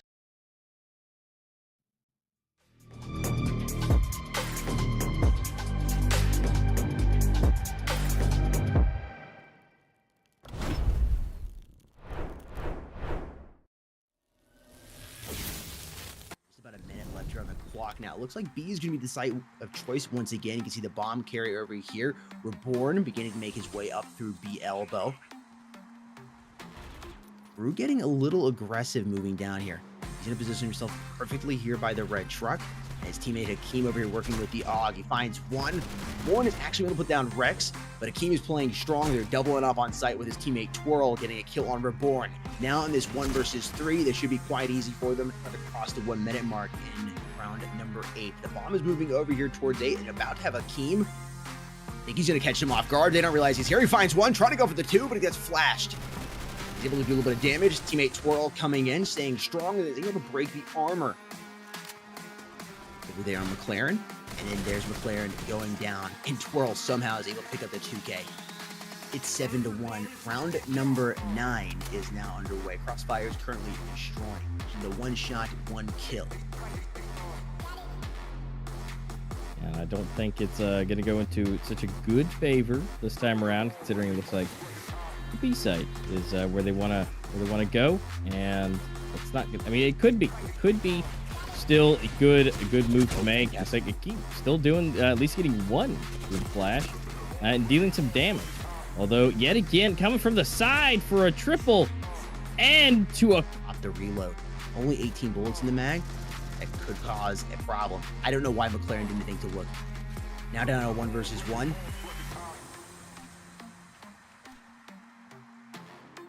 Whereas the time against him, that bomb is slowly ticking down. Sees the player over there in the corner. He's going to come out, lands multiple shots. He somehow is able to pick up the kill. And Twirl has just enough time here to defuse the bomb. And Team Crossfire are going to be able to go into the flip. Evening up. I'm sure he's going to come from the side too. Kind of the MO. Now they got the bomb planted. That's at least some extra cash. But now they have to get into the bomb site. And right now, I mean, they got a Scar sighted in. And then an SG from God. Just hanging out. It's definitely going to be a tough one. They definitely have some equipment coming in. But guess what? Oh my gosh. Uri doesn't need it. Or he's not afraid. Don't worry about that. 1 token shotgun being pulled out here by Uri as well on Team 6. You got to start managing that economy very, very carefully because you don't want to get into a situation where you get to round number 25 and it's like, oh crap, we only got 10K in the bank and we have to eco. You got to be careful, and Saints being smart, going ahead and taking that early eco. Kira striking first with that Deagle. McLaren finding Hakeem. These eco rounds are so important for these teams. And so far, they've even the body count board up as Gons is able to pick up a 2K inside of Cross. Rex 83% health here and 78 on the body armor. Now, Gons is in a little bit more of a difficult spot. He's in that 1-shot territory. No armor left, 13 HP, and quite a big dream here trying to hang in map number 1. Legion popping up. I think Rex saw him, and he's making the rotation over here towards apartment. He's going to make some noise and allow his teammate to come out and backstab him. Yeah, what a perfect play. It's 4 versus 5 here. That AUG was able to be picked up by Blitz, a sub coming in for Team Saints.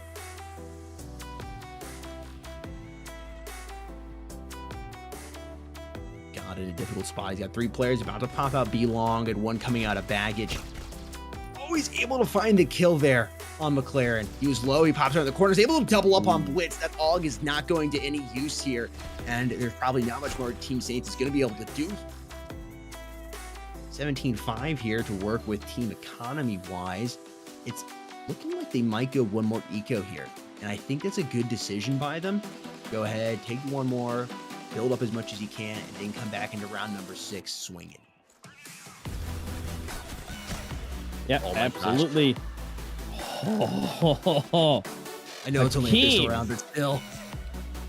I mean, you got 4. They would have a bit of a better hand on grounded, seeing as they have 1 a lot more than 0, like they had on Plaza. So, and it looks like it's showing. They've definitely got it looking real nice, and I was about to go, it might be, but definitely not. It's definitely going to go to the side of Saints at this point.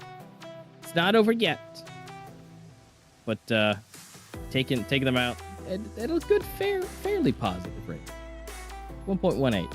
So looking good, looking solid, and a solid 14 on average kills, and the in-game leader.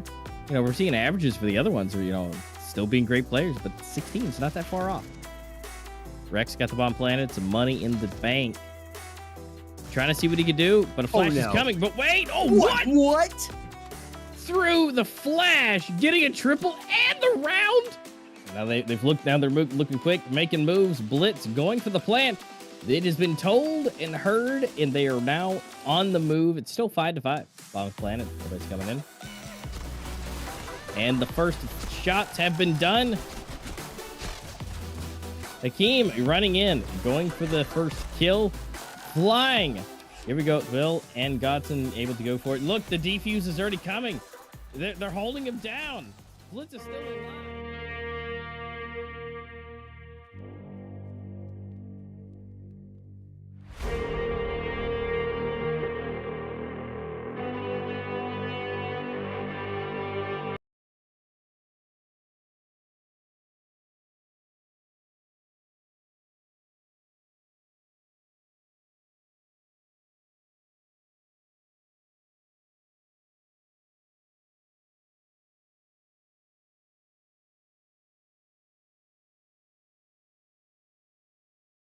He's about to pop the corner once that flash bang goes off. He's tagged, finds the wall bang, trying to go for the 2K. He's able to pick it up. He's got 1 more player to get him, dude. Right out in front of sight, and he's Any other strategy right now, Vortex defense now is gonna have time for this. Is he gonna have time for this? Is he gonna do it? Oh my God! He does it. The ninja defuse.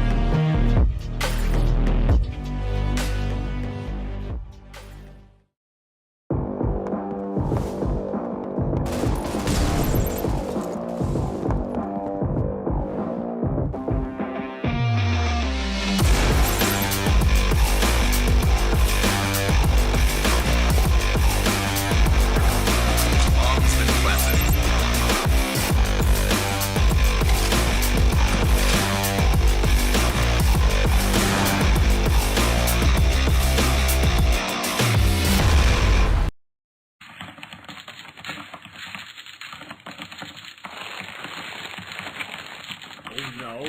No! No!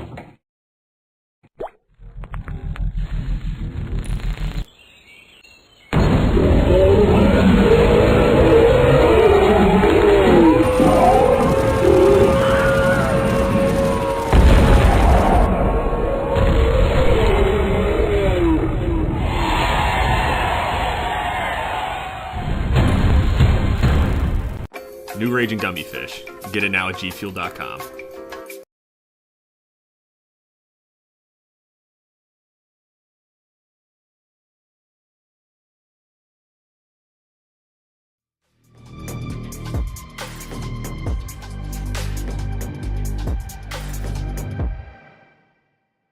You heard the man. Raging Gummy Fish at gfuel.com. Use that code esportsmobile for 30% off anything at gfuel.com. You heard him. You know what to do. Do I need to tell you again? That code esportsmobile, 30% off anything at gfuel.com. It's now the perfect opportunity to restock on your favorite flavors. Folks, spring is coming up. It's almost here.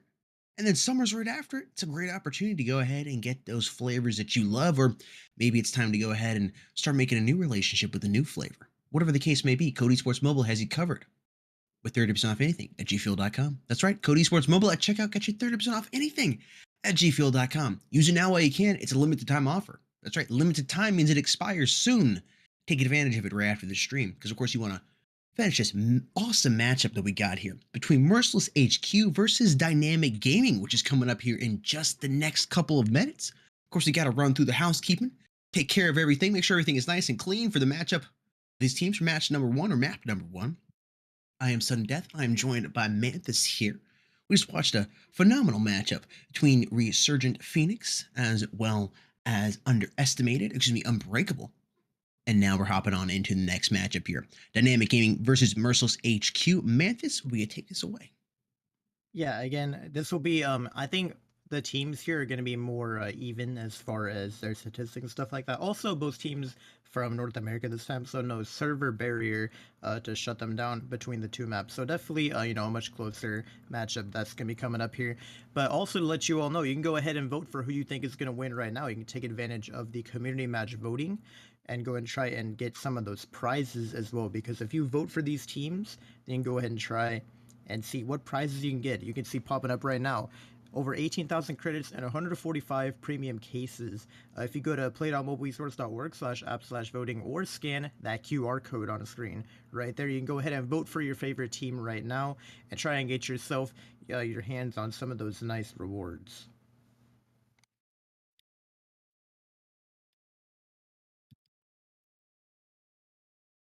All right, Dynamic Gaming popping up right now. We're gonna go ahead and run through, sort of everything that there is to know about this team. Starting off with their tournament history, we can see Circus Season 4 and 5. They placed 4th place, got some cash earnings. Embers of Victory Season 1, they placed 4th. Embers of Victory Season 2, they also placed 4th. In Worlds, they placed 24th. A lot of 4s on the screen right now. But so far, Dynamic Gaming, they have some decent stats to back them up. Their roster is popping up here as well. We go ahead and look at all of the players. Again, a lot of familiar faces, some new. Obviously, we have Juice, the OG, the captain of Dynamic Gaming. Never really left. A lot of players with experience as well. Pretzel is the main one that stands out to me. Over 100 maps played and a 63% win rate with a pretty high rating. I'd say the ratings on these players are pretty good. I mean, typically, from a really good team, you'll see everyone has over like 1.3 ratings. So I think the ratings are a bit lower than maybe what we're used to. But again, stats aren't everything. And we're also going to get into their opponents in a bit here. But first, let's take a look at their map statistics and just see how they've done so far. Again, they have never played on SOAR, or I guess maybe they have played, but they've lost, or they haven't played on SOAR Canals. The other maps in our map, we are Grounded, Bureau, Raid, and Port, and Village as well. They all have, decent win rates. I mean, Raid and Bureau are a bit lower, but overall, I'd say their win percentages are on the lower side when it comes to Dynamic Gaming. Now, take a look at their opponents. Merciless HQ is going to be who they're playing against today. And we can start off by seeing how their previous tournament standings are.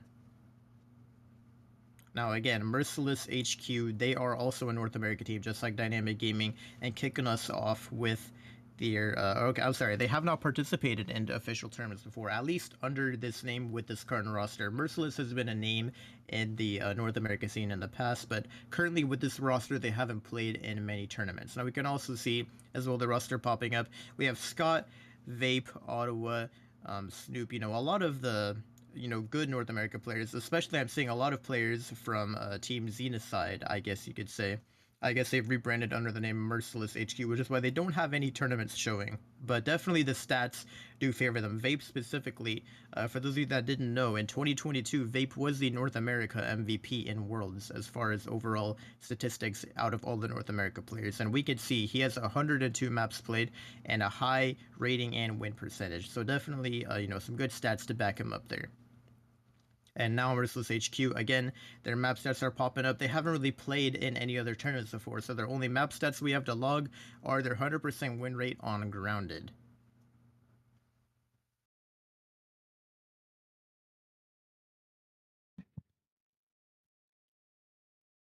Players mentioned up here on screen, seeing Dynamic Gaming and Merciless Gaming. Eulogy popping up versus Scott. Again, 75 maps coming in for Merciless. A newer team, but what seems to have some more experienced players on the side for Merciless HQ, Dynamic Gaming. Over here on the left, 20 maps compared to 75, overall win rate of 75%, going to 66%, and an overall rating of 1.6, or excuse me, 1.5 there for Scott, 1.36. So just starting off the top players here, a little closer than we saw with that original matchup we had just a little while ago. Pretzels and Vape playing that support role. Maps played again.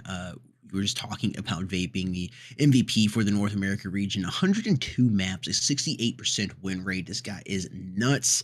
Overall rating of 1.46 compared over here to Pretzels with 102 maps, identical, but slightly lower win rate at 63% and a rating of 1.18. This is definitely going to be an interesting matchup. These guys have been around in the scene for quite some time, playing under different teams, but overall have a whole lot of experience.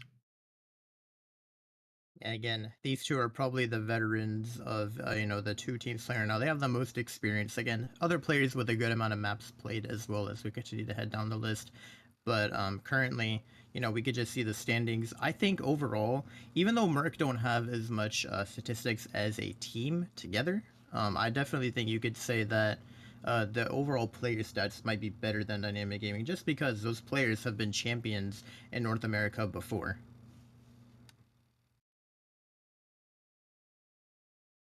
Gotta let us know in the comment section down below who you think will be taking this matchup here. And Manthus, you want to quickly run through the participation here, what it takes to participate here in the qualifiers, and all the other little goodies going on in the background before we go and finish up with the rosters. Yeah, definitely. And so, again, this is just for everyone who's just tuning in. We've already covered this, but we'll recap it quickly. So, for those of you who don't know, for this first Pro League, we already had the qualifiers last week, and now we are in the actual Pro League, the round robin stage. But going forward, if you, the viewers, want to participate in the Pro League, the way you can do that is by playing in the Circuit Intermediate Series. Now you can see that you get a direct invitation if you're in the top 2 for the Circuit Intermediate Series, 1st and 2nd. We'll be replacing 7th and 8th place from the Pro League. So basically, after the Pro League ends and you look at the leaderboard from the round robin, the bottom 2 teams get swapped out with the top 2 from Circuit. As well, you can see that there's a decider match as well. So the 3rd place from Circuit will play versus 6th place of Pro League, and the winner will go ahead and keep their spot in the Pro League. So that's just sort of how the breakdown works as far as going forward with the seasons of Pro League.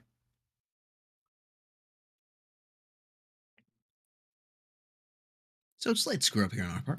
Vortex HQ versus Animosity is actually going to be the matchup we are taking a look at here. That's right, Vortex HQ versus Animosity is what we'll be taking a look at here for the rest of the evening. Let's take a look at Vortex's stats, their squad. Mantis, take it away. Yeah, again, Vortex HQ is going to be our first team we take a look at. Again, sorry about that mistake on our part. We thought we had a different matchup, but now we can go ahead and look at the one for today. Again, looking at Vortex's previous tournament history, Circuit Season 3, they ended up placing 2nd and bagged $250. Circuit Season 4 and 5, they placed lower, 4th in Season 5. And then in Embers of Victory, Season 1, they placed 4th. And in Worlds, they were in 24th place. Again, not super standing out, I guess you could say, as far as some of the other really good teams we've seen. But again, there's a lot of teams in the Pro League, so we have to sort of account for that. Again, we do have a South America team here on the side of Vortex. You can see most of these players are repping that Brazil flag, and the stats not super high, as far as the amount of maps played and the ratings are pretty good from them. I will give them credit for that. But the maps played, the experience, it just isn't anything too crazy. I mean, only 2 players above 20. Everyone else has less than that. So you could definitely say that this team, maybe they haven't played in many tournaments as well together. And when it comes to just looking at that, we can also go ahead and take a look at their map statistics individually as a team, and just see how they've done in tournaments. Again, they've only played 3 maps in tournaments, interestingly enough. Grounded, Bureau, and Raid. That's all they've ever played. Their win-loss ratios are actually pretty decent on them, though, when it comes down to that. But so far, they have 0 experience on Soar, Port, Village, or Canals. So if one of those maps ends up coming into play today, it will be very interesting. Now, taking a look at their opponents, Animosity. we're going to go ahead and run down this roster real quick, as well as the tournament history. Starting off, Circuit Season 4, they placed second and bagged 1,800.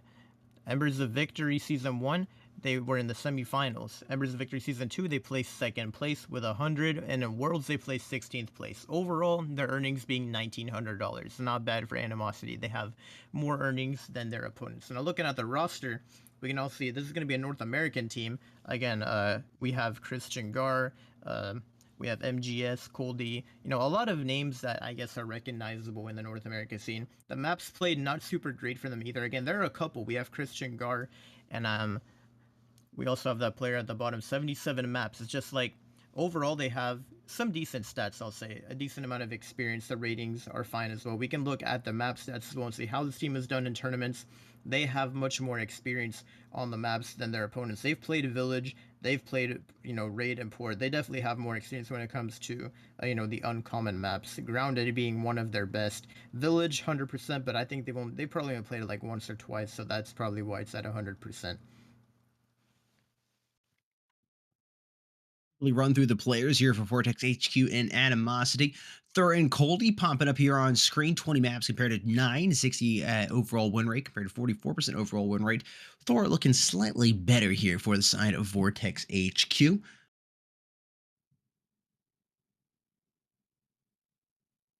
Man, this is what you think about this matchup.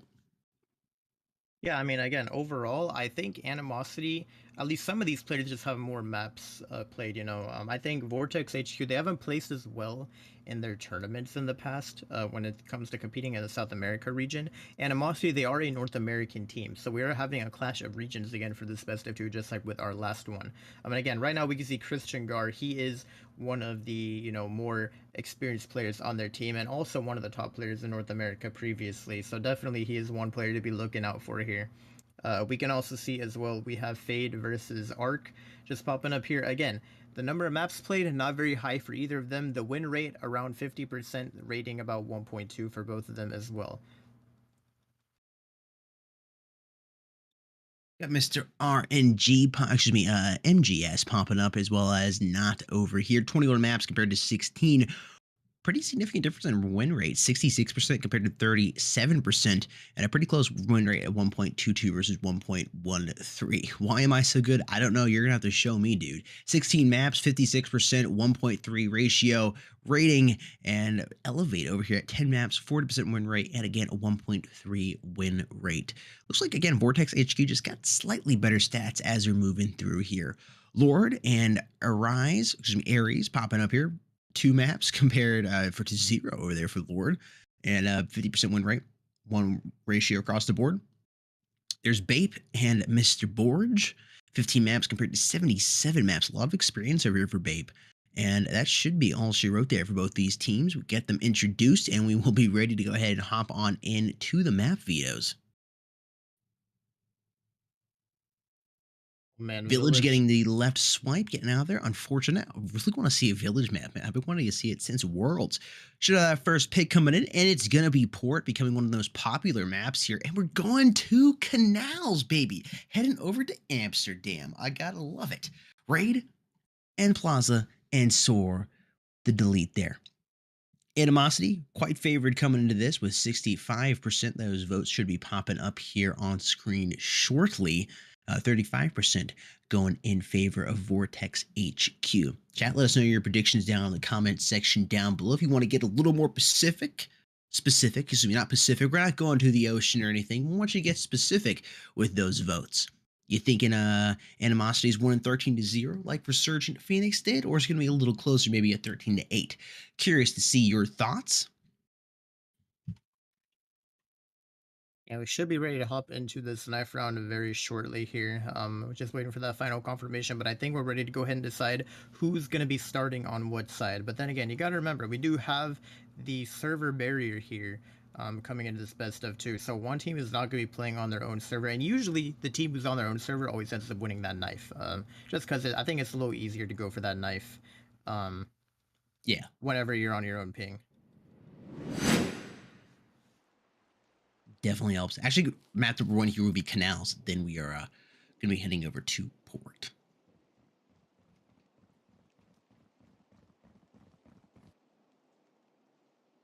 And our knife is about to take place over on the B site.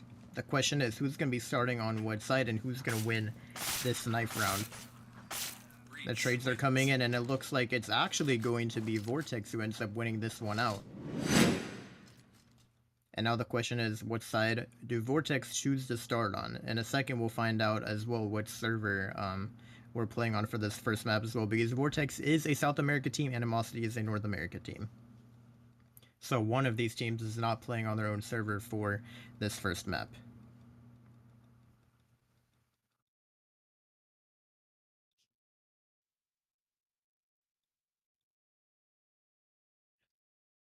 Just waiting for the match to start, waiting for that final confirmation. One of those players got to go take out the trash real quick or something, you know, but we should be ready to hop into it very shortly. Again, our first map being Canals. We do have an exciting best of 2 here. Canals for our first map and Port for the second. It should be an interesting showing. And we are now live with our pistol round here. It looks like Animosity is going to be on the Coalition side. Vortex chose to start on the Breach side. And Ares already opening up with a 2K on those players. Gabe comes from behind as well. And now it's going to be Fade on site, able to drop one. Somehow they're dancing around the boxes still. It is down to a 2 versus 2. The bomb is going to go down for Vortex here. Bomb has been planted. And we now have a 2v2 retake on our hands. Fade coming in. He's able to drop one. And he's going to get the double kill there. Bomb defuse instantly being set off there. Christian guards me the 1 to defuse. And Animosity starts off pretty strong, 1-0. In that point advantage as well as the cash advantage, Babe seems to be utilizing it quite well here by pulling out that scar here in round number 2. It's one hell of a weapon to be working with as we move into round number 2. A lot of cash being spent, but if worked right, can definitely do a whole lot of damage here to Vortex HQ. Get them out of their headquarters and put them into a vortex of their own. Minute 52 on the clock here. We just started, folks. Let's see how this round number 2 is going to go. Deagle's in the hand of Gabs and Y as well as Thur. Oh man, they're just getting aggressive on them at this point. Elevate pushes out, able to find 3. And why am I so good? I don't know. You're not good in this situation. I can tell you that. You're in a 1v4 with only a Deagle. And they're all pushing him right now. He's able to get some nice damage on these players, but can't find the kills. I tell you what, that was an interesting decision to force that Scar with no armor, but I guess it ended up working out for Animosity anyways. Let's go ahead and take a quick look at the scoreboard, because I'm kind of curious to see what server we're playing on for this match. Yeah, okay, it's going to be Brazil servers. So, right now, Animosity off to a good start. Not playing on their own servers, they've gotten the 2-0 lead. They just need to try and keep it up a bit, but traditionally speaking, this is usually where Vortex would tie it back up, or I guess get a round back on the board, not tie it up, but just stop the momentum from building up. Yeah, Thur's already pulled out that Scar, going to try to combat Babe's Scar. This is definitely going to have to be utilizing that gun on.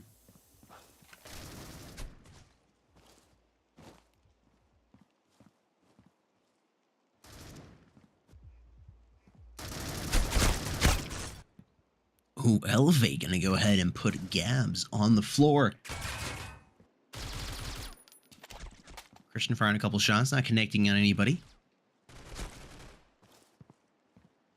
3 players on the line here for each team. Ares going to find Arc there, trying to go for the 2K, but he has caught that grenade in his hand. Thur's going to put him out on the ground, and that bomb should be able to move up here and be planted by Borge. Bomb has been planted. Smoke coming out over towards me. This should be a pretty easy hole for them, but no, Fade is actually going to go ahead and get one pick there, but his teammate is full flashed. And Fade is going to go ahead and contest on his own. Chris coming in, try and get the trade, but no, it's going to be Borgs who gets the double kill there. And Vortex are going to put that round on the board to stop the momentum from building up. And now it looks like Animosity might be forced to take an eco here. Or maybe not, I think they're still able to buy. At least most of them are. We can see Canal statistics popping up here. Vortex have played it 15 times with a 67% win rate. Animosity, they haven't played Canals a single time in a professional tournament.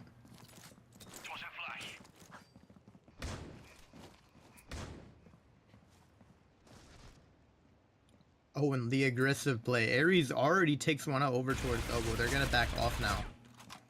But that is a huge opening pick for Animosity. Now Vortex are down a man, and they do have a decent amount of mid control, I'll give them that. But they're going to have to try and see if they can pinch out towards one of these sites. And it looks like A might be the side of choice. We can see Thurr making his way over towards elbow. Trying to find that next pick here. Fady Poo gonna go ahead and pick up a nice little 2K. 2 players are live now here for Vortex HQ. Animosity looking to take that lead back up to 2 here. If they're able to finish these last 2 players off without too much difficulty. The 2 versus 5. Thurr comes out, finds one. His spot has been given away. Aries comes around, picks up another one, but Thurr's gonna drop on double with a scar in his hand, looking back across towards T Bridge. Removes, sees if we're coming across CT. Now grenades coming in, gonna drop him down just a little bit. And it's gonna be Bape gonna pop him before those grenades actually do end up going off. Animosity has retaken that lead back up to 2 now. It's 3-1 here as we move into round number 5. Yeah, and again, this is definitely a very good start for Animosity. I mean, you're not playing on your own server. You've already picked up a couple of rounds. Like, I'd say they should be pretty comfortable right now, just knowing at least whether they win or lose this match, they already have a decent start. They'll probably end with a decent amount of rounds if they do lose. Looks like B's gonna be the side of choice here. Fade trying to decide who to go for. He's able to get 2, but man, he just couldn't connect those shots in the beginning. And now Chris has made his way over towards spawn for the quick retake. Bomb being planted right there by the statue. The frag's gonna come out and try and get some chip damage onto that player. Just gonna tag him down a little bit. We have a 3v3. Vortex don't have guns. And Gabs is gonna get dropped. Why am I so good? The only one with the gun, but he's gonna get dropped by Chris as well. And now it's Thurr with the deagle over towards Cafe. But he's gonna eat that flash. And at this point, you can't do much if you're on his side. I mean, the bomb is being defused. Or is it being defused? No, they haven't defused yet. I don't know why. But now they're gonna go ahead and hop on that defuse. And Thurr, you can't do much of this situation. He does manage to get one there somehow, jumping through the smoke.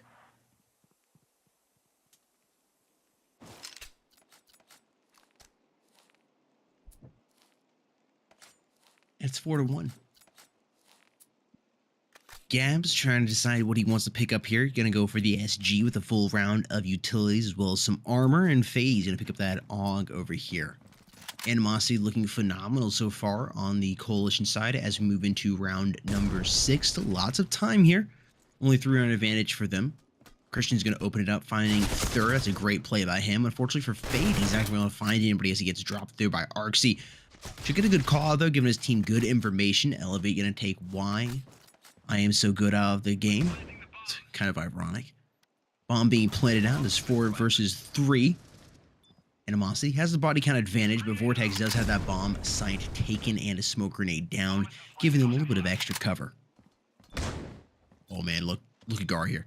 Great positioning. If that flash wears off, he should have that angle with the scar. They know where these players are at. They're trying to drop them. Lots of shots going in here. And 1 player left alive now is going to be Arc. He's trying to stay up, but the bomb is going down. The flash is about to wear off. He's going to pop out here, try to prevent that bomb from being defused. He's not going to be able to do it, though. He gets the bomb diffuser, but he's able to get that bomb diffused just in time. 5-1, Animosity is now leading by 4.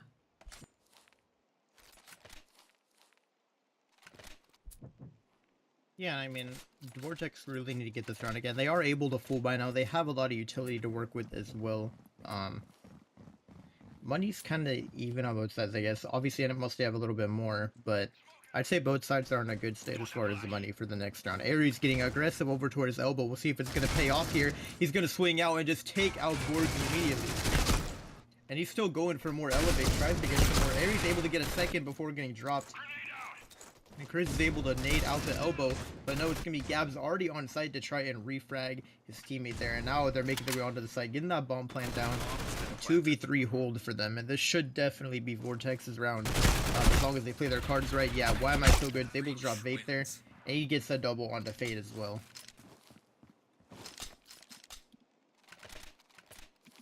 Vortex working on closing that gap. Big plays there coming in for Mr. Why Am I So Good? Currently, Animosity is leading by 3 as we move into round number 8. Scar being pulled up by Thurr once again, and Elevate rocking that Scar. Bape and Fady Poo having to rock those XDs, though. Animosity in a bit of a difficult spot as we move into round number 8.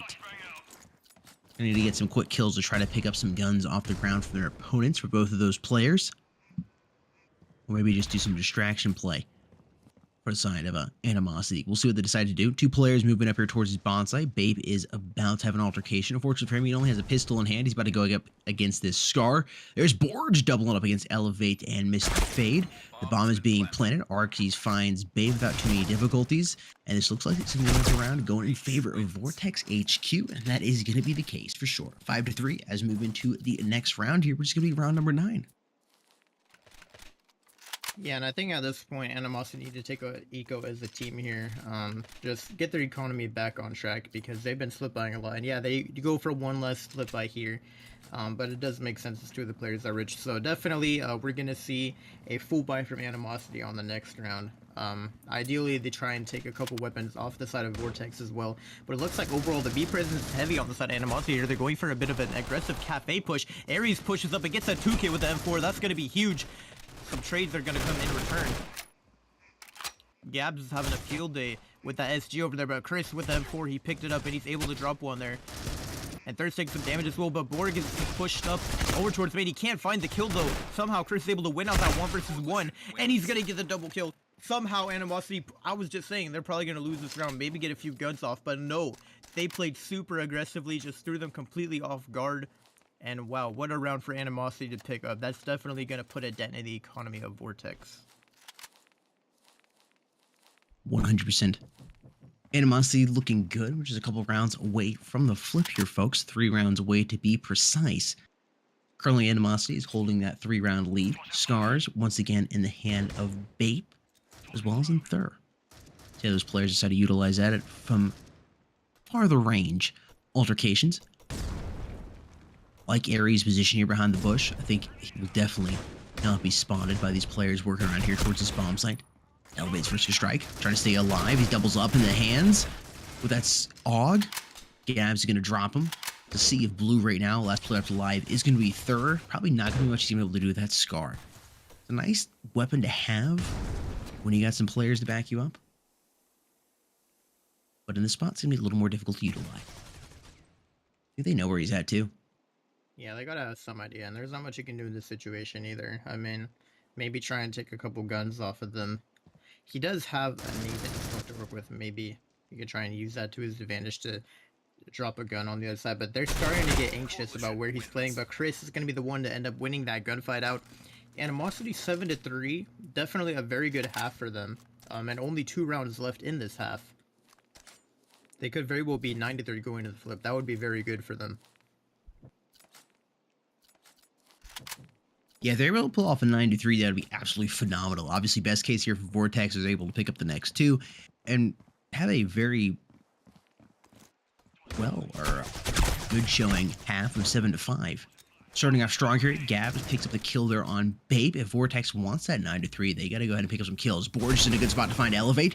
He's able to pick up the headshot, and they have that 2-body advantage now.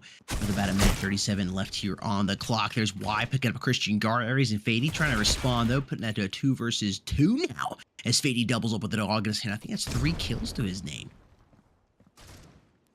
I think Ares got one of the picks with his frag grenade, but it looks like B is going to be the site of choice. Why am I so good? Making his way over towards site here. And Ares is still over towards A. The bomb is crossing right now from mid. And Fade, he has a good angle, but no, he's not able to win that gunfight. Ares is left alone in a 1 versus 2. This is a huge round for Animosity if they can pick it up. But I think Vortex right now, they should be able to pull this one off. They have the man advantage. They have some utility to work with as well. Ares making his way. Oh, he's able to spot that player while flash. And now, all of a sudden, it's a 1v1. Last player in the red HP zone. This looking so doable for Ares in this situation. He's going to try and smoke that off, but I think he's going to miss it. Maybe try and go for the tap defuse there. Why am I so good is not buying it, though. He's not peeking. I think Ares accidentally gave himself a one-way smoke without realizing. But he's going to go ahead and go for that defuse. Now, why am I so good is now going to go ahead and go for the peek, and he's able to drop him there. And somehow, man, you gotta wonder, like, did he read it out or something? Did he know? Because for whatever reason, he just didn't peek off the first tap. I was thinking he was gonna do it, but he didn't.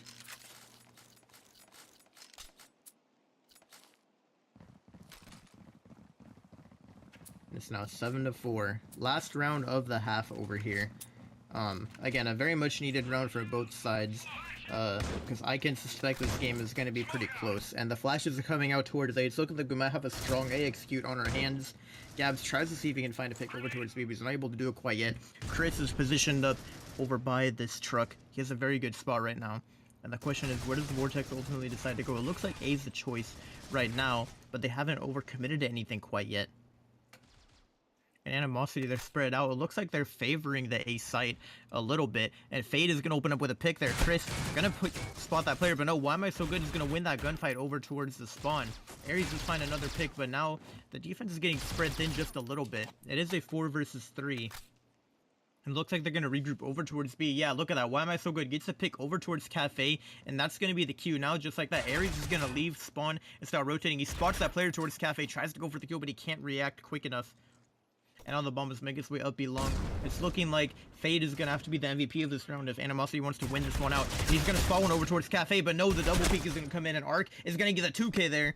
And now Elevate is left alone in a 1 versus 3. I don't think he pulls this one off. This could very well be 7 to 5. For him. I think Vortex HQ is going to be able to do it here.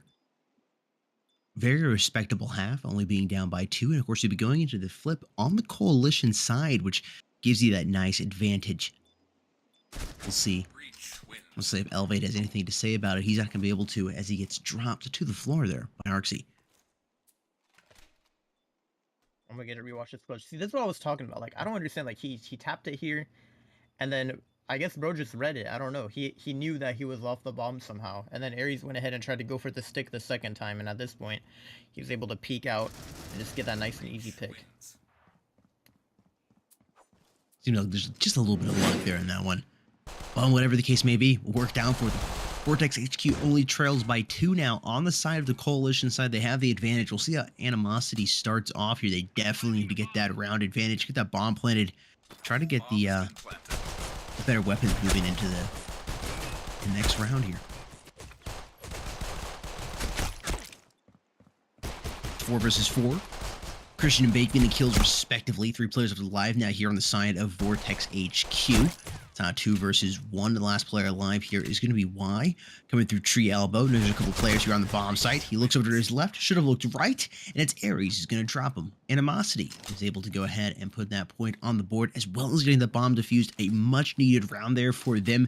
They have the cash advantage moving on here into round number 14. They're able to buy the assault rifles they need, along with the utilities and some good armor to go ahead and give them a little bit extra cushion over Vortex. And again, I love the 3 of them buying scars. This is probably like the most amount of scars I've seen on one team this entire tournament. And they're going for the B execute. Not a single soul over on the B side. They're all pushing up on A. Babe could have a field day here with the scar. If he plays the scar, he's able to get 1, but he's getting overwhelmed right now, and he can't do anything. That's the scar dropped. Now, I think at this point, Animosity want to try and make sure that not too much value found over there. Why am I so good pushing up towards tunnels? But Aries is going to win that gunfight. Oh, and Arc is able to drop that player holding the flag. Now there's 2 scars down on the hands of these Vortex players.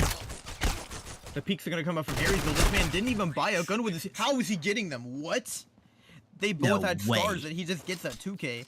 I was questioning. I'm like, this guy did not buy a gun, and yet he got a 3K with an XD45 while his teammates had rifles. That is super interesting. Absolutely insane. Aries there. Only 2 maps his name. 1-1 maps won, and a 1.03 overall win ratio, but showing he can still get it done. Doesn't matter what his experience is in overall professional tournaments. This man is here to play. 5-9, Animosity leads by 4 as we move into round number 15. Third, pulling out a sniper rifle, is going to be the first to get a pick here, round number 15. RXC's in an interesting spot, watching that tree elbow. Here's third. I think this is the first sniper we've seen in this entire stream, no? Oh my, what? Wait, okay, hold on. That up? Nah, we're gonna need to see the replay of that later, dude. Was that a no scope, a blank scope? I don't know what that was, but yeah, I need like a 10x zoom and slow down by 0.25, please. No way. Thor absolutely wrecking Animosity right now. 3 players have been dropped by this man. They're being forced to push on into the bombs and get that bomb planted. If his teammates played this right, they should easily be able to pick those remaining 2 kills. There's Christian Gar actually going to finish off Arxie. And that sniper rifle is beginning to move up here, try to prevent that bomb from being planted. Actually, I'll take that back. The bomb in the hands of either of these players. It's been planted. It's like a little jig there on my my screen. Computer froze for just a second. Oh, babe. Okay, why am I so good? Able to drop one. We're about to find out if he's good enough to clutch this. Oh, he gets a no-scope tag. What is happening right now? What? Okay, hold on. These guys are some demons with the snipers. I don't know what is happening. This guy just no-scope wallbang, then goes for the blank scope wallbang. Again, like, I don't get it, man.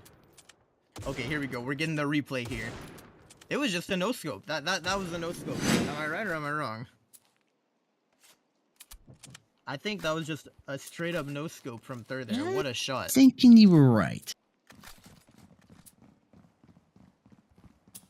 Wow, that was an interesting round, I'll say that. And the first time we've seen the sniper get some action on this stream as well, and we got a good showing of it. Now Animosity are full eco, and look at this cafe push they're doing. Why am I so good? It's gonna be the contender here. He's able to drop one, but Christian Guard is quick with the trade. Now third with the ratio in hand. He could try and get some here, but no, he's gonna miss a shot. Chris doubling up there. That is 2 guns dropped now on the site. And his teammates are going to recover that. This could look like maybe a round going in favor of Animosity. No, Elevate gets a little too aggressive with that U ratio, and he's going to get dropped. And now these players mostly have pistols. 1 AUG in the hand of Ares, if he can find some value with it. But no, he's going to get traded out. Now Christian Guard's the last one. He did get a 2K already with the Deagle this round. And he's going to spot them out, but no, he's going to get off the bomb. What is happening right now? And the player's just sticking the bomb. He doesn't even care. And yeah, there we go. He's going to get dropped ultimately. Vortex putting his 7th round on the board. And here we go. This is that one round. First off, you get the blink scope. He gets the no scope wallbang here on this player, and then he just says, "Hang on, let me just lock onto you real quick through that truck with a quick blink scope." I mean, what a series of shots from that player there. This is definitely a matchup you want to see in week number 1. Round number 17 underway. 2 rounds separate these teams. 4 rounds for Animosity, and they will be at that magic number of 13. Vortex needs 6. Ooh, babe able to tag that player, not able to drop him. Flashbang going back there. Should prevent him from coming out.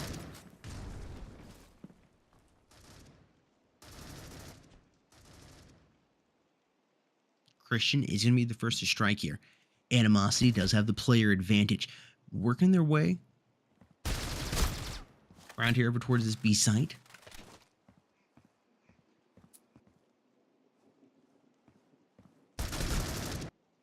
Why is he so good? They're gonna lose to Elevate. Bomb site is all the way open. Fady coming from behind. Knows there's gonna be a player coming up here. Drop shots, picks the headshot up. You're not that good. It's 2v1 now. Fady Poo's the last man alive for Animosity. 9-7 here on the body count board. Just me on the scoreboard. 1v2 on the body count board. Make that a 1 versus 1 as Fade gets that nice kill. He's going to move back around towards T Bridge, hoping that remaining player is going to hang out there. He actually moves up towards Sniper's Nest. Oh, this is going to be nice. He's repositioning. He knows where he's at. Almost like he read him like a book. He knows where this chapter ends. He misses all the shots. Maybe he didn't quite get to read all the information in that first chapter. Skipped there towards the end. Thought he had it out. Bomb now being planted by Fade. It's a great move. Even if he does get dropped, a little extra cash going in favor of Animosity. Always good. And he is going to get dropped. Archie going to win and going to defuse that bomb. Cutting that round Animosity has only to 1 now. But again, a little extra cash being invested in their accounts could help them.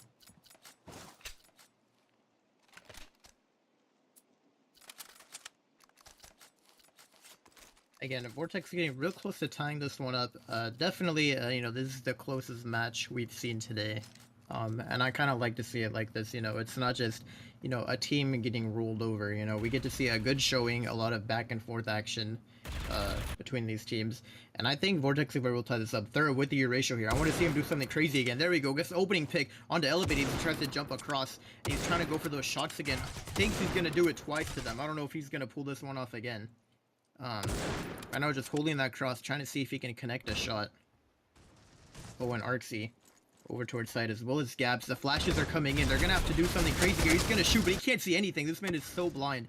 Arxie able to drop one as well, but he's going to get dropped immediately afterwards. Now, Boris is over towards backside, but Ares pushed through the smoke, ready to take him out. Now we're in a 2 versus 3. for the retake. Third is able to drop Ares though. He swings out a little too far over towards spawn. Now we have a 2v2 retake on our hands. Fade is pushed up kind of aggressively, and yeah, no, actually that's Chris pushed up aggressively. Now Fade is the last one alive, hanging out over towards this cubby. I like this positioning by him. If he can play his cards right, this should be an easy round for him. But no, he's too focused on the spawn player. And what is that shot from Thur? I mean, this guy just jump peeks around the corner and takes him out. This man is on fire today. And Vortex are going to tie it up. Absolutely nuts. 9-9 here. Animosity probably sweating just a little bit now. Vortex HQ seems to be on fire right now and poised to go ahead and take the lead. That'll be for the first time in this series. Wouldn't that be? You're not wrong. I mean, we've had all, like, just quickly ending games throughout this stream. This is definitely going to be the first time we get a close matchup here. And now they're going to be swinging out over towards Obo, but no, the flash forces them to back off. Yeah, but maybe going to see if he can go for a repick. Yeah, Arxie is going to be there ready to strike. He's able to drop Ares. Tries to go for the second, but Baby's ready to refrag him. And now Gab is still posted up over towards Obo here. Waiting to see if he can make a move. Thur as well in the back with the sniper just locking down that main peak. I don't think anyone's going to contest that anytime soon. Still have a little over a minute to work with on the clock. And I'm also have plenty of time to decide, do they want to stay A, do they want to rotate? But Gabs is going to be the one to drop the first player. Fade is going to get taken out. And a trade comes out quickly over towards Obo and main. And Borgs is here ready to try and get a second one. He gets Babe super low in the red HP zone. And he's able to somehow escape to sight. But he's getting backstabbed quickly from main. And yeah, Borgs is just ready and waiting for him. Vortex have secured the lead back.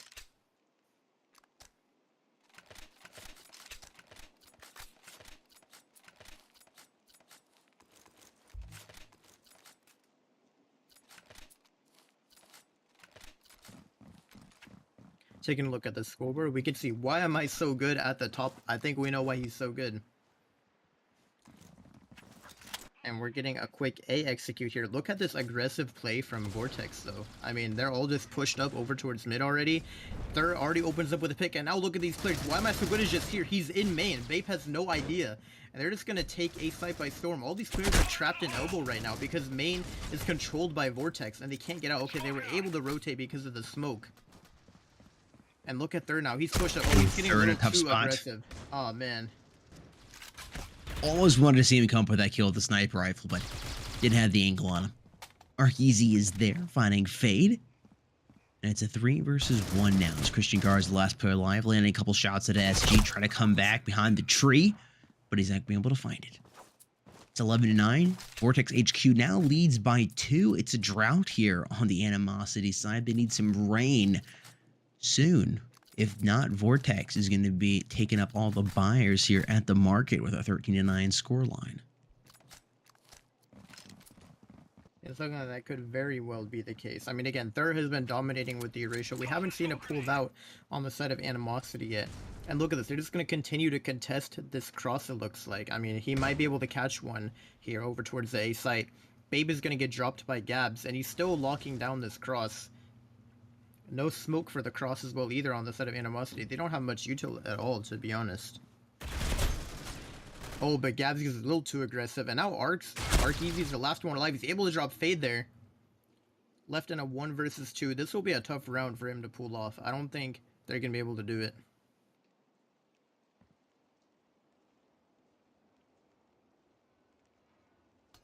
It's definitely going to be difficult. Vortex HQ, 1 round away. Oh, man. Oh, no. No way. It was not the ending you were thinking it was going to happen. That was just so unfortunate for Arkeezy there, man. Probably thought he was dead. Stop shooting at him. Now 11-10. Animosity could tie this back up. But if not, then Vortex are going to take us in a match point here. Definitely going to be close.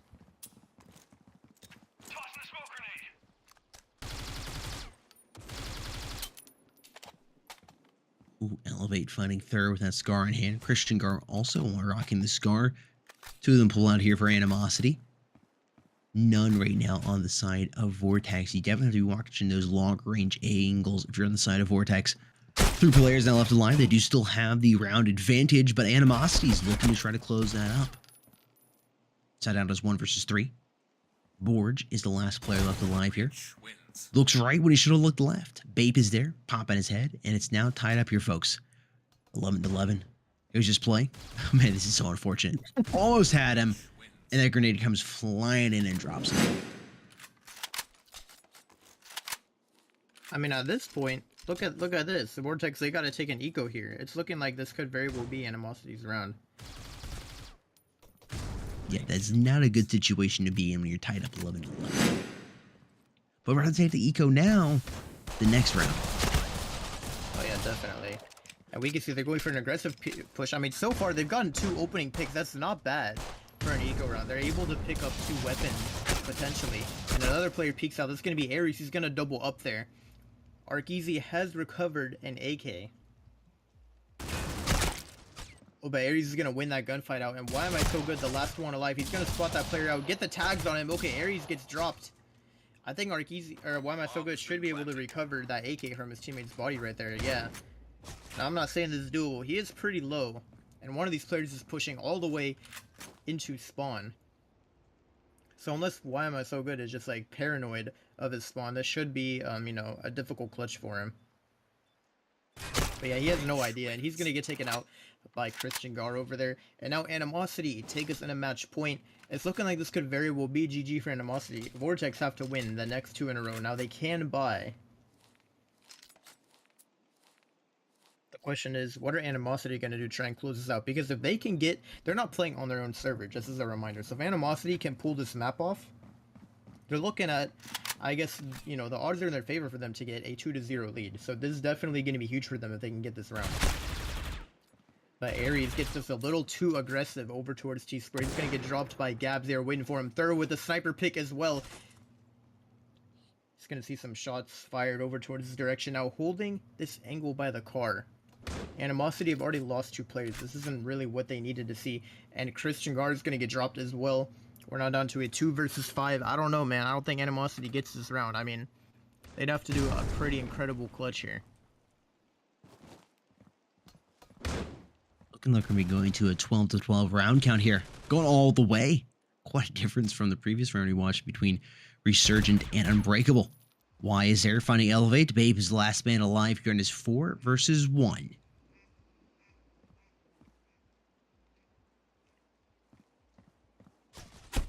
Looks towards Stream Elbow, but doesn't find him. That's unfortunate, man. That is unfortunate. Arkeezy finds him, and it's 12-12. It's round number 25, folks. It's all she wrote here for one of these teams. We've come down to the very last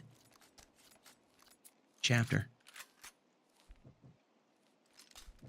Yeah, I mean, literally, this is it for all the marbles. And look at this. We have a bit of a broken buy on the side of Animosity. Fade with a shotgun. Maybe going to try and see if he can take it over towards Cafe and lock it down or something. But man, I'm telling you, third is probably the main thread right now. If he gets a free sniper pick, that's not going to be good. But Arkeezy is the first one to get dropped. It's going to be Ares taking him out with the Scar. And Bape is making his way over towards Cafe with the shotgun. Oh, he's going to miss a shot. And third is going to be there ready to trade him out over towards Spawn.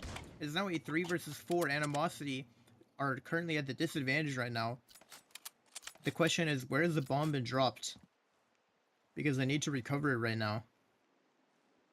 And third is still locking this down with the ratio. I mean, you got Warriors just chilling here in the back, anchoring a site. They're fighting for a lot of mid control here on the side of Animosity. They need to try and recover that bomb and go for, you know, ultimately a play on one of the sites. Elevate sort of jump peeking here. If he could take out that Nest player that's peeking, or maybe even third with the sniper, that would be huge.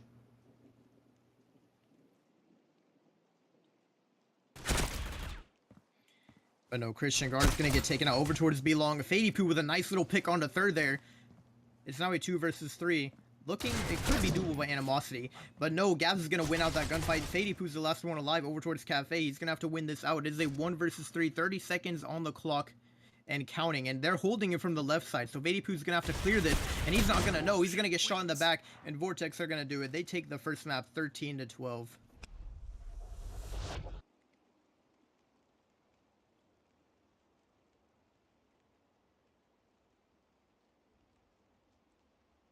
$13-12 there.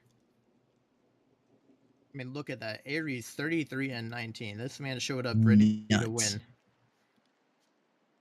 Vortex HQ ultimately pulling out, trailing most of the game. That is the matchup you want to see. That's, I wouldn't say last matchup was disappointing, but wasn't as exciting. At least if you're maybe a fan of Resurgent, you were pretty excited about that. But this is what you want to see, at least for me as a cast. You want to see that very, very close matchup. And Vortex and Animosity definitely did not disappoint. And now we're heading over to Port for map number 2. That is definitely going to be a phenomenal matchup. Definitely excited for that.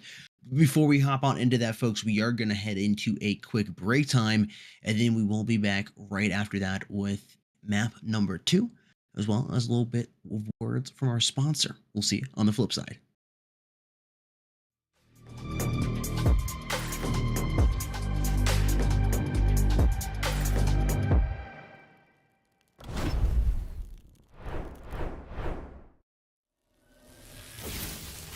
About a minute left here on the clock now. It looks like B is going to be the site of choice once again. You can see the bomb carrier over here. Reborn beginning to make his way up through B elbow. Brew getting a little aggressive moving down here. He's going to position himself perfectly here by the red truck. His teammate Hakeem over here working with the AUG. He finds one. One is actually going to put down Rex, but Hakeem is playing strong. They're doubling up on site with his teammate Twirl getting a kill on Reborn. Now in this 1 versus 3, this should be quite easy for them to cross the 1 minute mark in round number 8. The bomb is moving over here towards 8 and about to have Hakeem. I think he's going to catch him off guard. They don't realize he's here. He finds one, trying to go for the 2, but he gets flashed. He's able to do a little bit of damage. Teammate Twirl coming in, staying strong, and is able to break the armor. Over there on McLaren, and then there's McLaren going down, and Twirl somehow is able to pick up the 2K. It's 7-1. Round number 9 is now underway. Crossfire is currently destroying. The 1 shot, 1 kill.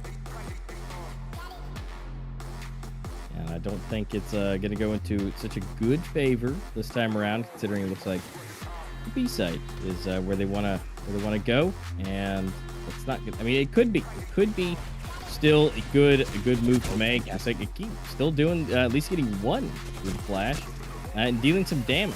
Although yet again coming from the side for a triple and to a off the reload. Only 18 bullets in the mag.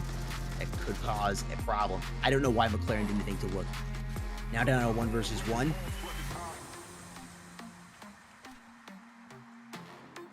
Whereas the time against him, that bomb is slowly ticking down.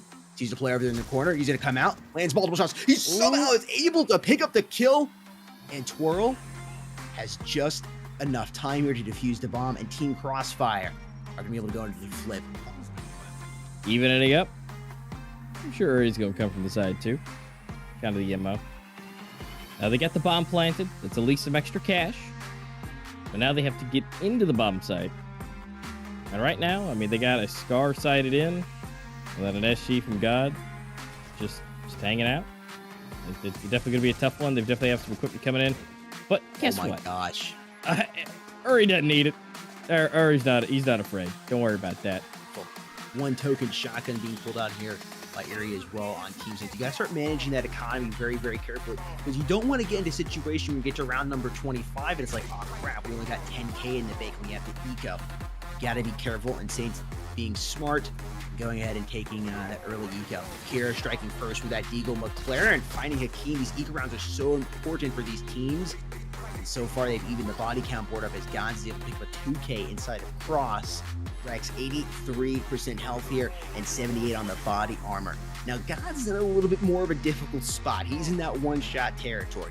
No armor left, 13 HP, and quite a big dream here trying to hang in map number 1. Legion popping up.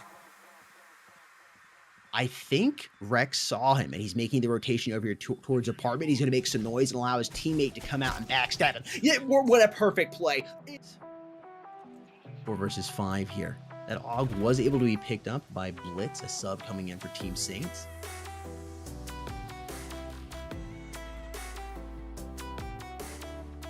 Got in a difficult spot. He's got 3 players about to pop out B long and 1 coming out of baggage.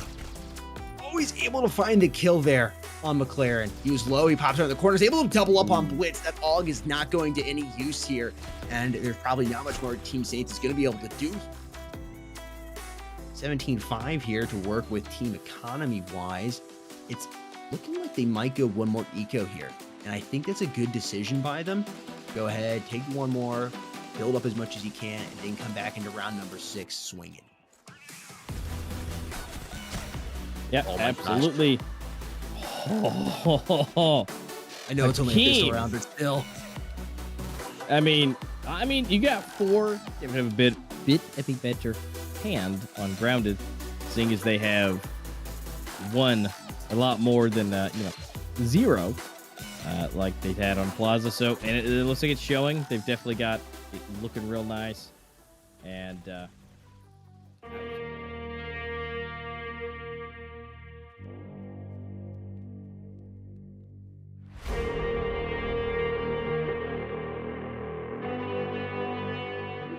Once that flashbang goes off, he's tagged, finds the wall bang, trying to go for the 2K, he's able to pick it up, he's got one more player to get him, right out in front of sight, and he's Oh, you know, any other strategy right now, Vortex defense now, is he gonna have time for this? Is he gonna have time for this? Is he gonna do it? Oh my God, he does it, the ninja defuse.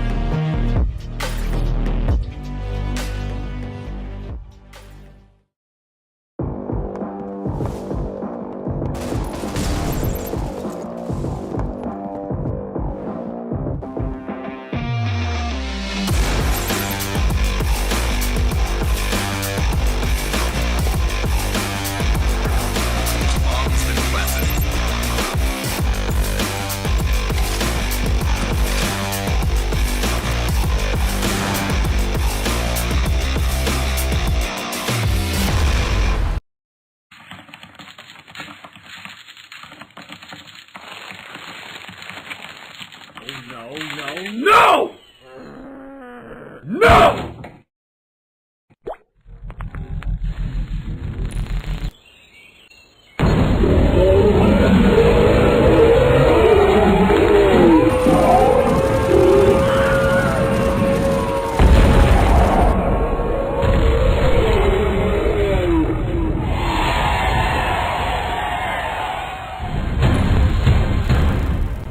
New Raging Gummy Fish. Get it now at gfuel.com.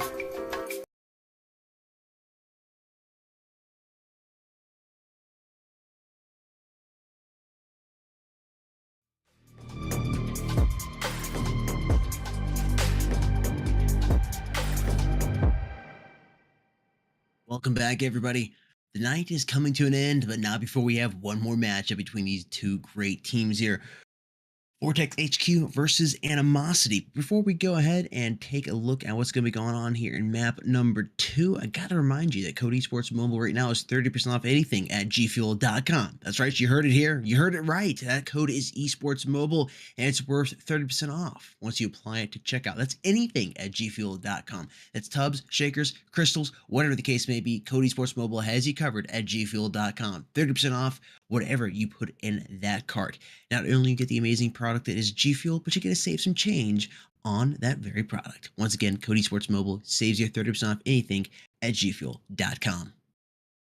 Animosity versus Vortex HQ, a very close matchup in map number 1. 13-12 was the final. Vortex pulling ahead barely. That was definitely one hell of a matchup here, especially some plays by Thur with that Q ratio. Let's go ahead and dive on it and take a look at some of the replays and talk a little bit about it while we are preparing map number 2. Yeah, and again, a very interesting game we just had here. The closest one we've had today. You know, our other previous best of 2 was pretty much a clean sweep by Resurgent Phoenix. So the fact that we get a closer match here was definitely entertaining. And 13-12 with Zoe, Animosity almost pulled it off, which I thought would be very impressive for them not playing on their own servers. And I'm interested to see, and also kind of curious about your prediction as well, Study. Do you think that for our second map, since it's going to be switching the servers, you think Animosity will have an easier time, or you think it's going to be super close again, like 13, 11, or 12? Man, I don't know. It's always curious to see that. I've seen sometimes where you switch servers and it's almost the exact same repeat. You know, it's super close, 13 to 11, 13 to 12. And sometimes it's that server switch that changes up everything and then it's totally lopsided, 13 to 4, 13 to 5 or something like that. And of course, the map can play a role in that. I don't know. I wouldn't want to put any points down on it. I'm obviously open for a close match. I don't want to see any runaway. I don't think that's as fun to watch. But I think that's what we're gonna get. We're gonna get a fairly close matchup here, but might be proven wrong. We'll have to see. Not gonna say anything for definite. I don't want to jinx either of these teams. And again, our second map is going to be Port as well, so it should be very interesting. Again, going back to the peak Critical Ops map, that is a competitive map right there. What can I say? I might be biased, but I think Port is the best, and we're going to get into a much more exciting match for our second one here. But again, yeah, I mean, overall, I gotta respect Animosity. They played super aggressively, pretty much their whole coalition half, and if they continue that playstyle on Port, I think they're gonna have a very good time. Because, you know, battling for that mid control and stuff, when your team knows how to do that, and that's such a good spot to be in. And if they continue to utilize that map control, I think they're gonna be in good hands coming into Port. Yeah, 100%. Definitely agree. Both these teams are matched up pretty well, but I think get that slight edge. Should be ready here in just a couple of minutes, folks. Coalition wins. Waiting for the final players to join up here. And they'll be ready to hop on into Port. Of course, Port, we've talked about it before, is one of, if not the best map in the game. To just showcase every single little part of the game. Utility utilization, team communication, one-on-one gun skill, being able to rotate quickly, control the map. This map is definitely going to be interesting to see how both these teams match up. If it's going to be close again, like Canals, or if there's going to be one team pulling ahead over the other. Chat, let us know in your comments. Let us know in the comment section down below, chat, what you think, what the outcome will be. Curious to hear your thoughts. Bring up the community votes page again here. After, of course, we're done with the replays, I want to see what that is, just so we can remind everybody what that is. Yeah, definitely. And one other thing I'm a bit interested about as well, because we do know, obviously, the KSG is back in the meta now. It's officially in, you know, it's in the weapon pool for this tournament, as well as it also is in ranked, obviously, as the viewers probably know by now. And so I'm curious to see if anyone will whip it out today, because we haven't seen it get any action, any love at all. I mean, I really want to see someone just like buy a KSG on the second round and, you know, show the stream. Would love that. Just wreck. Yes, I want to see it, dude. Like, please, if I want these teams to do it. Like, I want to see it get some action. If not, we're not going to see any action with it until next weekend. Somebody's got to do it. Just one round, please. 4 for 4. It would definitely make me happy, man. I want to see it get into action. This round was crazy. I can't believe Ares got both of them with the XP here. I mean, that was an incredible round by him with the alert versus cafe. Oh, this is okay. Hang on, we need to respect this play real quick. Yeah, definitely no scope. No scope.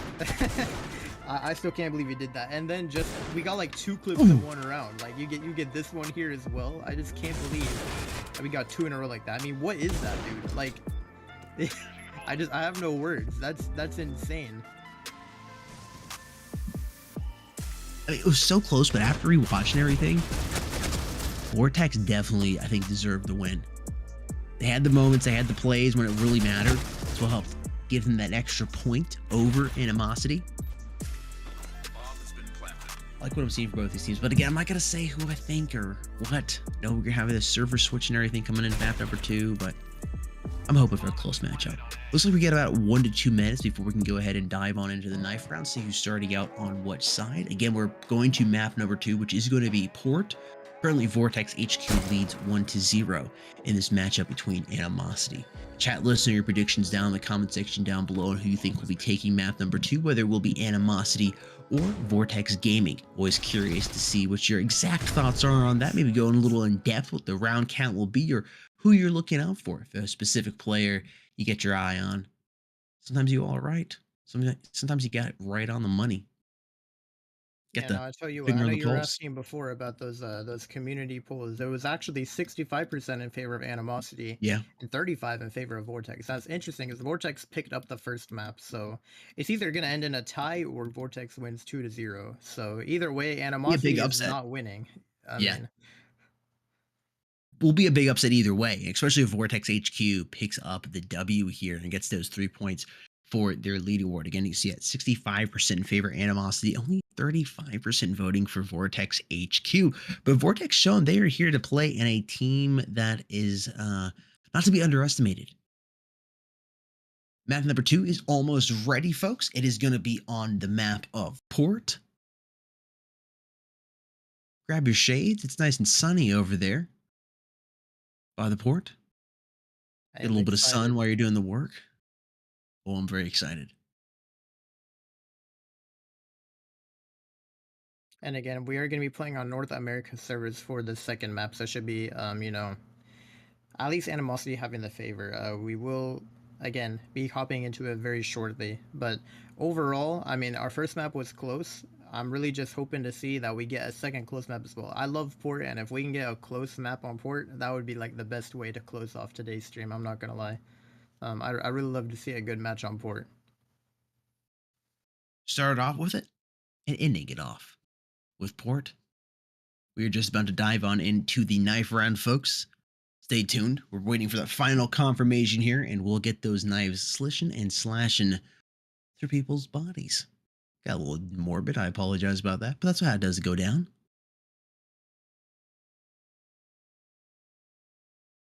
Should be ready very soon. I think we're just waiting on the last player to join the room. Make sure their iPads are charged up, their recording saved. We don't want any disqualifications in this match. You know, we got to make sure everyone is ready to go, and we don't have to 4v5 or anything. But once that player returns, we will be ready to go ahead and get started.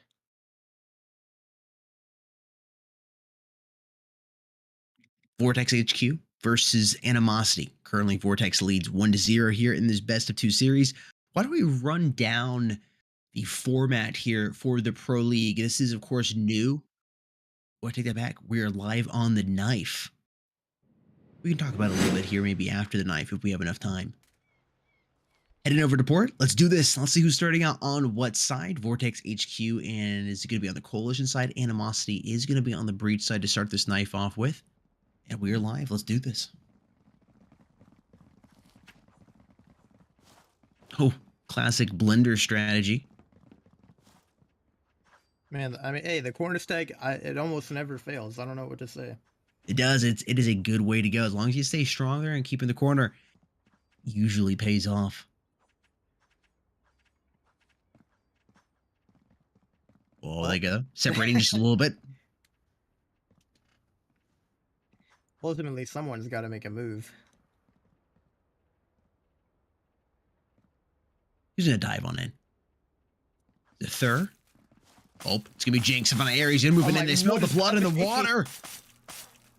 Oh my gosh. Thur picks up Elevate. The blender burning out there. Vortex HQ. I gotta hand it to that one player that jumped on top. He was the MVP, the sacrifice right there. He really threw everyone's attention away. You gotta do what you gotta do.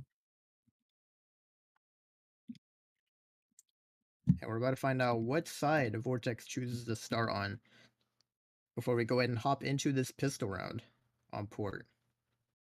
Looks like Animosity Vortex will not playing on their own server. Yeah, there'll be a little bit of disadvantage for them. Animosity having that advantage, and it looks like they're going to push that advantage back just a little bit on their own server, but will be on the Coalition or the Breach side. Excuse me.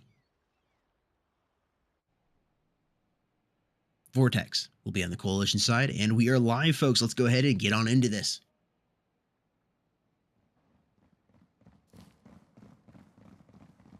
Getting off our pistol round.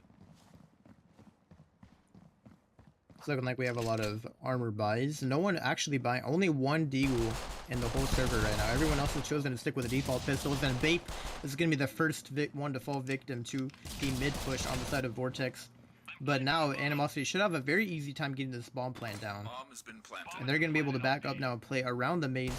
They have a decent amount of map control to play passively, play aggressively, however they want to do this for the post-man situation. Animosity, look at this. They're doubling up over towards maze, trying to peek out, but no, it's going to be a double kill from them. And one player with a late flank over towards B. It's going to be Borgs. He's able to take out Elevate there, but Christian Guard is ready with the refrag, and Animosity now are going to be the ones who pick up the pistol round again. They did win the pistol round first in the last map as well, and they're having a good start again this time. Good start. They need to keep that consistent through this entire series if they want to go ahead and tie it up 1-1. For those of you that don't know, nobody's getting disqualified here in the Pro League. Essentially what you have is you have a best of 2. If you win 1 and lose 1, each team gets 1 point. However, if you're able to win 2 in the matchup, you'll be getting 3 points going towards the leaderboard. At the end of the round robin, depending on who has the most points, we'll be moving forward. Arc easy to find Fady Poop trying to double up. Babe's gonna put it on the ground. Teammates come from behind. It's Jinx and he dropping down Babe on the ground. So now a 2 versus 3 man advantage in favor of Vortex HQ. They managed to turn around that eco round, I'll give them that. They've picked up 3 weapons now on the side of Animosity with their aggressive play. And you might be wondering, who is Jinx? I don't remember seeing him on the roster. Well, that is actually Why Am I So Good. He was asked to change his name because it's a little too long. They had to go back to the traditional shorter name. So he is no longer So Good. He's just Jinx. But as of right now, all these players are stacked up together. This is such a weird setup. I mean, all of them together, but Thur's going to double up with the AR-15 and shut down both of those players. And Vortex, man, I mean, what a round. I mean, I was just saying, Animosity, good on you. You got the pistol round, but wow, Vortex just comes back and slams them with that eco round. I cannot believe they won that. Now, we can see the port stats popping up right now. Not the best for either of these. I mean, Vortex, they've played it twice before in tournaments. They've lost both times, 0% win rate. Animosity, they've played it 3, and they've only won 1 out of 3 on port. So overall, you could say that their port stats aren't the best on either side, so it should be interesting to see how prepared they are for this. But it is just a slaughter fest over towards the A site, and a quick, flawless round for Vortex. The Animosity tries to go for a fast A push, but get quickly shut down.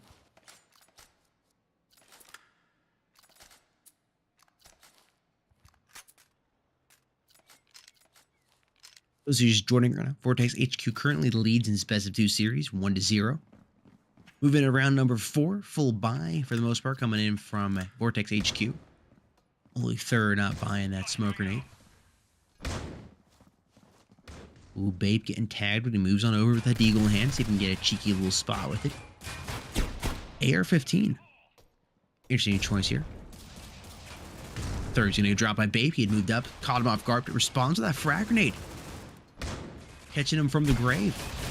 Arc easy moving out, misses the shots on guard, but Vortex comes out, double up, trying to go for the 3K. It's Fady. We're gonna drop him out there. Christian guard up with the arm with the headshot with the deagle. As now they get a 2 versus 0. Animosity closes that scoreboard now. 2-2.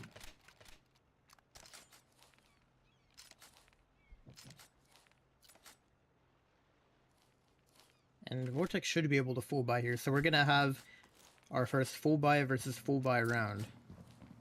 Or I guess last time kind of qualified as that, but either way, we got the full util and everything. These teams have plenty of money. And look at this. They're all going over towards B right now.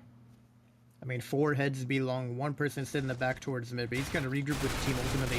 Vortex is going to open up with the first pick there on the Ares. Smoke off the B long so they can reposition. And now these players are sort of walled off in the back. They're not going to contest that. They're just going to back off because they know they do not want to contest that smoke over towards B long. The bomb has already made its way back over towards spawn, ready to go for potentially a mid or A rotation.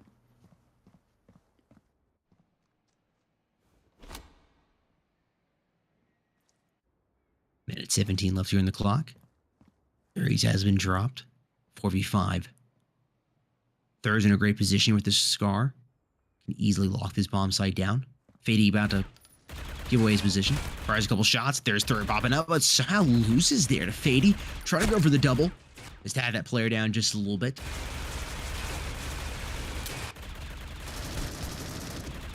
Oh man, that's some big damage from Bape there on that B side player. But Gab's getting aggressive on the backstab. He's able to get 3. What a huge play by him. Triple spray down, and Elevate is the last one alive over towards the back of B long. Still watching for the potential B long push. I'm not sure if he's aware he's getting backstabbed already. I think he does know, at least a little bit. Oh man, he's gonna have the knife out there. He's able to drop one, but Borgs with the refrag. And wow, what a round for Gabs there. I mean, this man just flew around the corner, held down shoot, got 3 people.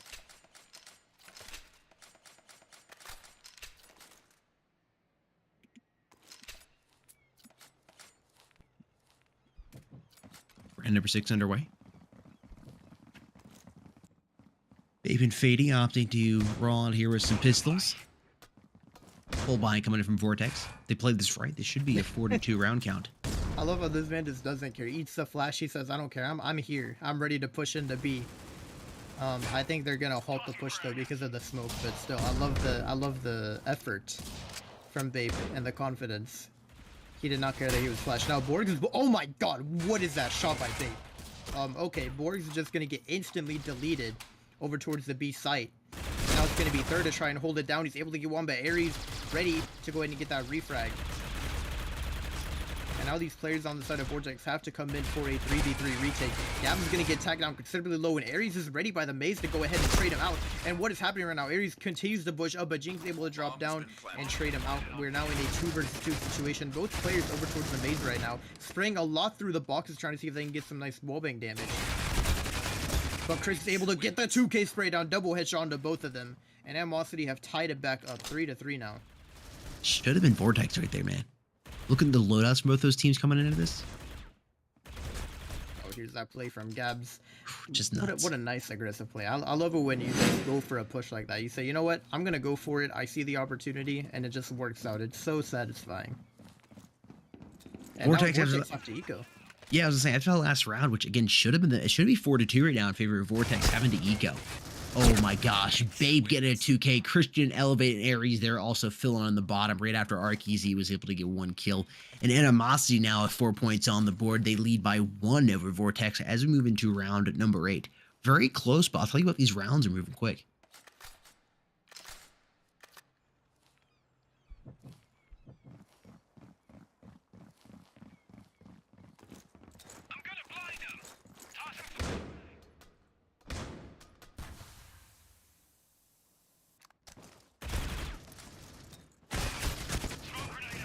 Oh, and Chris able to open up with a huge pick onto Jinx there. Oh, and Borg, look at this. He's already flanking for long. He's able to drop 1. Spots the second, but Babe is ready for the revive. But now Gabs is going to capitalize off of that momentum. He's able to trade out there and take out Babe. Now they've taken a site. And Christian Guard is able to take out Gabs there. Arkeezy swinging out, but his teammate's going to end up getting the pick. It is now a 2 versus 2. One of these players is all the way in the back. He might flank them over towards mid. Yeah, look at Aries. He's just going to come in from behind. He's in their spawn right now. And now Fady Poo has to win this gunfight, but no, he's not going to win out. Now Arkeezy knows the last player is coming from spawn. And it is a 1 versus 1 gunfight, and Aries is going to win it out. And Animosity take another round on the board. Leading by 2 now. Get a little bit of deja vu from that first map on Canals. Bring up the scoreboard here. Boards at 11-6. Coming over here, Christian Guard, the top of his team, 11-5. Very even KDs pretty much across the board. Not much separating these teams.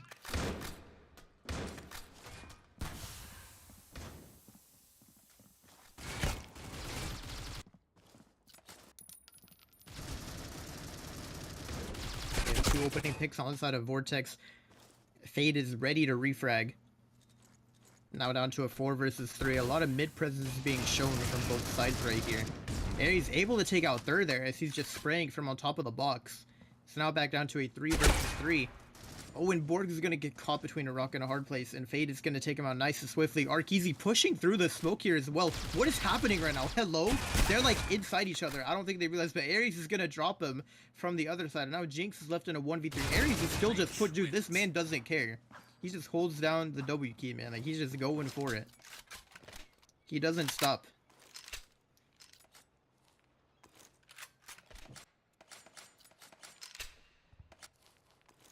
Animosity right now with a nice little lead. 3 over Vortex at 6-3 right now as we move into round number 10. Looking to try to take that up to 4 here. Only a couple rounds left here in the first half before we go into the flip. Vortex HQ in a bit of a broken buy situation. Gabs has gone for essentially a full buy with the M4, while all these other players are playing with Deagles and Borge, which is the XDA.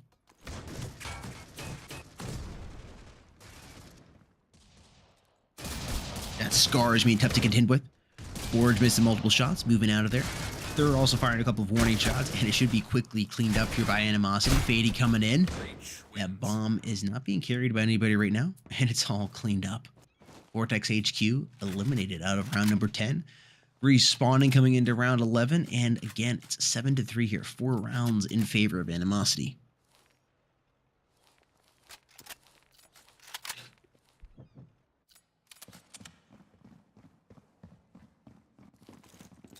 And I think Animosity, honestly, they're having a really good half here. This is exactly what it was actually last time, wasn't it? It was 7-3. We were saying they could either make it 9-3 or 7-5. Yeah. It's like the exact same situation here. Third opens up with a pick here, but yeah, I mean, again, same thing. We could look at any scoreline coming in this half here, but 9-3 would be huge for Animosity. But again, they have to deal with third in the back here with this sniper over towards spawn. Oh my goodness, dude! Someone needs to stop this man. How does he just do this? He doesn't care. Just taking random shots through the smoke. Or oh no way, he doesn't spot him. Okay, he's gonna take out Fady through there.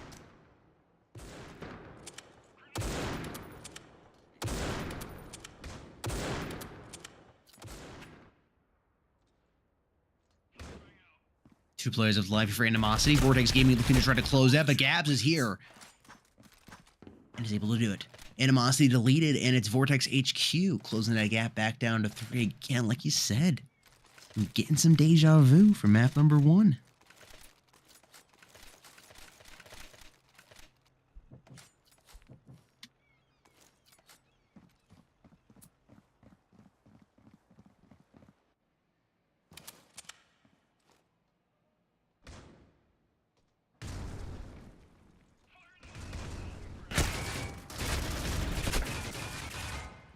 Pushing over here towards this A site right now. They're in a difficult spot. Grenades going out, trying to get them some cover. Gabs getting tagged multiple times there. Aries doubles up with that SG in his hand. And the last player for live here is Borge.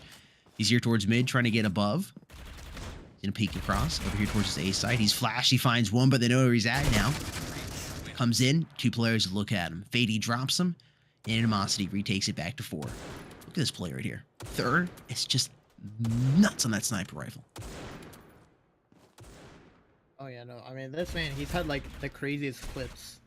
I don't know how to put it, but either way, a decent half, 8-4. Now Animosity, they really need to try and close this one out. Because otherwise, they're going to be down with 0 points. It's definitely the way you want to start off week 1.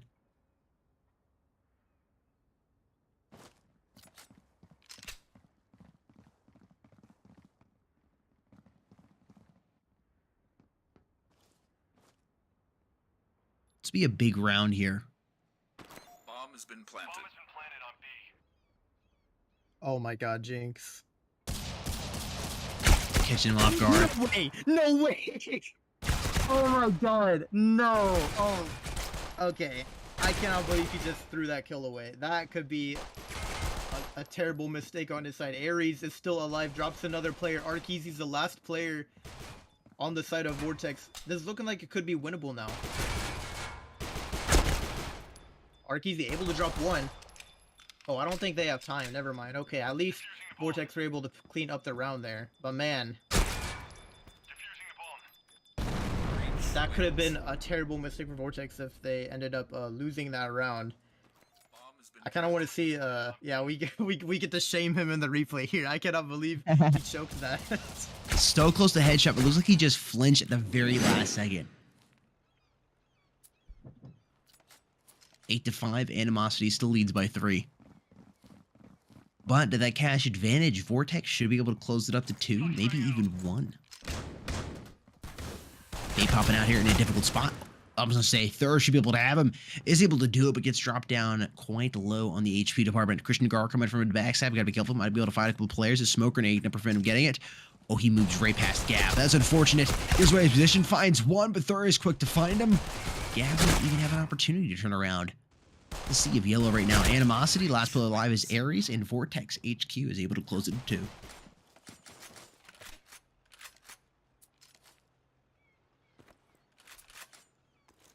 So far, again, getting a lot of deja vu. Vortex now getting ready to maybe close the gap in their loss here.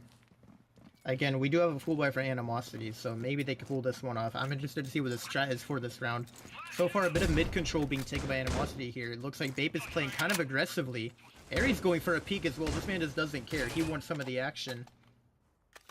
but he's gonna get dropped immediately by Arc Easy, just overextending a little too much. And Vape is still locking down this forecourt.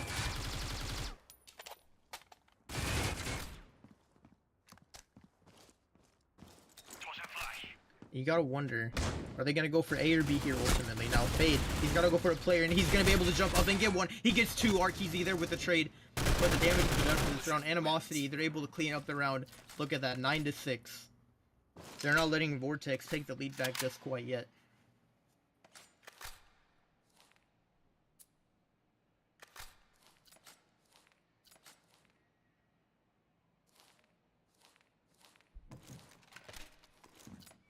It looks like now Vortex are forced to take an eco, or at least some of them are. Third said, I don't care, I'm buying the AK anyways, try and go for the hero rifle setup. Yeah, that force might not be the best decision. Only 300 cash left in his account after that buy. Oh, Christian's able to find Gabs. What a shot. Jinx with the top spot. Babes is about to get pinned here, but before he finds one. Oh, they didn't fully push him. Third, that hero rifle coming in clutch, but he's gonna get it dropped. Now 1 versus 3. Arx is able to pick up an M4, and he's trying to back on out of there. Minute 22, plenty of time to work with. He finds one, trying to go for the 2K, getting tagged multiple times through the wall. He's in a tough spot. Strays on out, gets tagged just as he pops out. Tries to defend, but is still flashed. And it's 10-6. Animosity now leads again by 4. 3 rounds separate Animosity from that magic 13 number.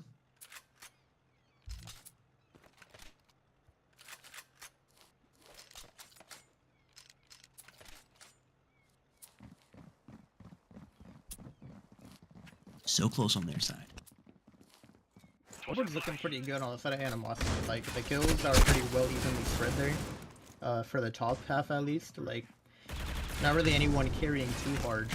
And Chris is looking to see if he can try and make a play here. Fady Poo is able to get 2, and now Chris is ready to pop out around the corner. And look at that, Arky's last one alive. Animosity about to make it 11-6 most likely. I mean, this is definitely a much more dominant lead than they had on the map Canals. And yeah, there we go. Arky's is going to get dropped. It's looking like this could very well be ending off with a 1-1 scoreline. If Animosity pull off this round, they're going to take us to match point. And it looks like Vortex has to eco as well. Yeah, it's looking really good here for Animosity. 13-7, 13-8 maybe, unless Vortex HQ does something phenomenal here in this eco round and is able to close that gap up. But it's all going to depend on this one. Round number 18, you got to win this pistol round, or this eco round that you're in with those pistols. Aries in a nice spot, finds one, try to save enough ammo for that second kill, not gonna be able to come up with it. Bait popping out. Oh man, Gar is there. Aries finds another one with the scar, and it's all cleaned up on the side of Vortex HQ. Team Animosity is now at match point. It's 12-6. Yeah, this could very well be a 13-6 ending here. It's all gonna come down to how Vortex ends up playing this round out. The question is, what do they have in store here? Are they going to go for a fast execute? But either way, it looks like Animosity once again are pressuring mid. They've done a pretty good job holding it down before. And Aries is going to open up with a pick on Arc Easy. The aggressive play is going to work out in his favor. A lot of fast trades are coming out. This round has ended so quickly. Oh my goodness, I didn't even have time to speak. Animosity have just won.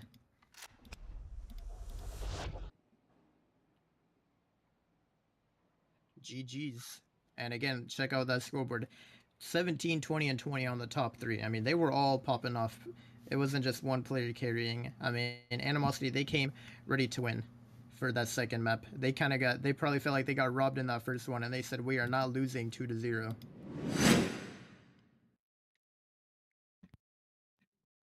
They cast the right spell. Vortex HQ taking map number 1, Animosity taking map number 2. We're all tied up here. That means each of these teams get 1 point going next to their name on the leaderboards. Neither of these teams are disqualified. Of course, that's how the round robin is working.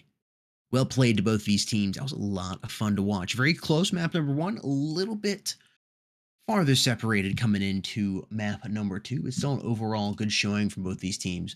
It's curious looking at the overall votes here in the YouTube chat. 69% in favor of Vortex, 31% in favor of Animosity, which was about the exact opposite for the community vote, which was 65% in favor of Animosity versus 35% in Vortex's favor.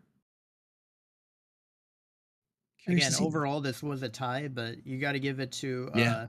Animosity. They had the better round balance. So right now on the leaderboard, they are technically above Vortex when it comes to their standings because the round balance will break that tie. Incredibly well played here by both of these teams. Had a phenomenal time watching them. Folks, thank you so much for hanging out with us this week in the Pro League. What a phenomenal set of matchups here in the Americas. And of course, if you're new around here, make sure you subscribe, ring that notification bell, follow us on social media. All the links are in the video description down below. And if you didn't check out the your Asia region, you can check that out. Twist and A Master had you covered over their casting for that region. There were some exciting matchups. Again, if you're new around here, subscribe, ring that notification bell. We will be live next week with some more matchups here in the Critical Ops Pro League, and they should be even better than this week. Folks, again, thank you so much for watching. Mantis, do you have anything you want to say before we go ahead and get out of here? My final statements are GG's to all the teams that played today. Thank you for the good matches. I'm excited for next week. And again, like Suddy said, make sure you all are staying tuned on the YouTube channel over here, Critical Ops Esports, so you can know when the next game is being played. The schedule will be popping up here in just a second as well for the next stream. But yeah, again, thank you to everyone who came and tuned in and watched with us. It was a blast. Folks, all that being said, we'll see you on the internet sometime soon. Peace.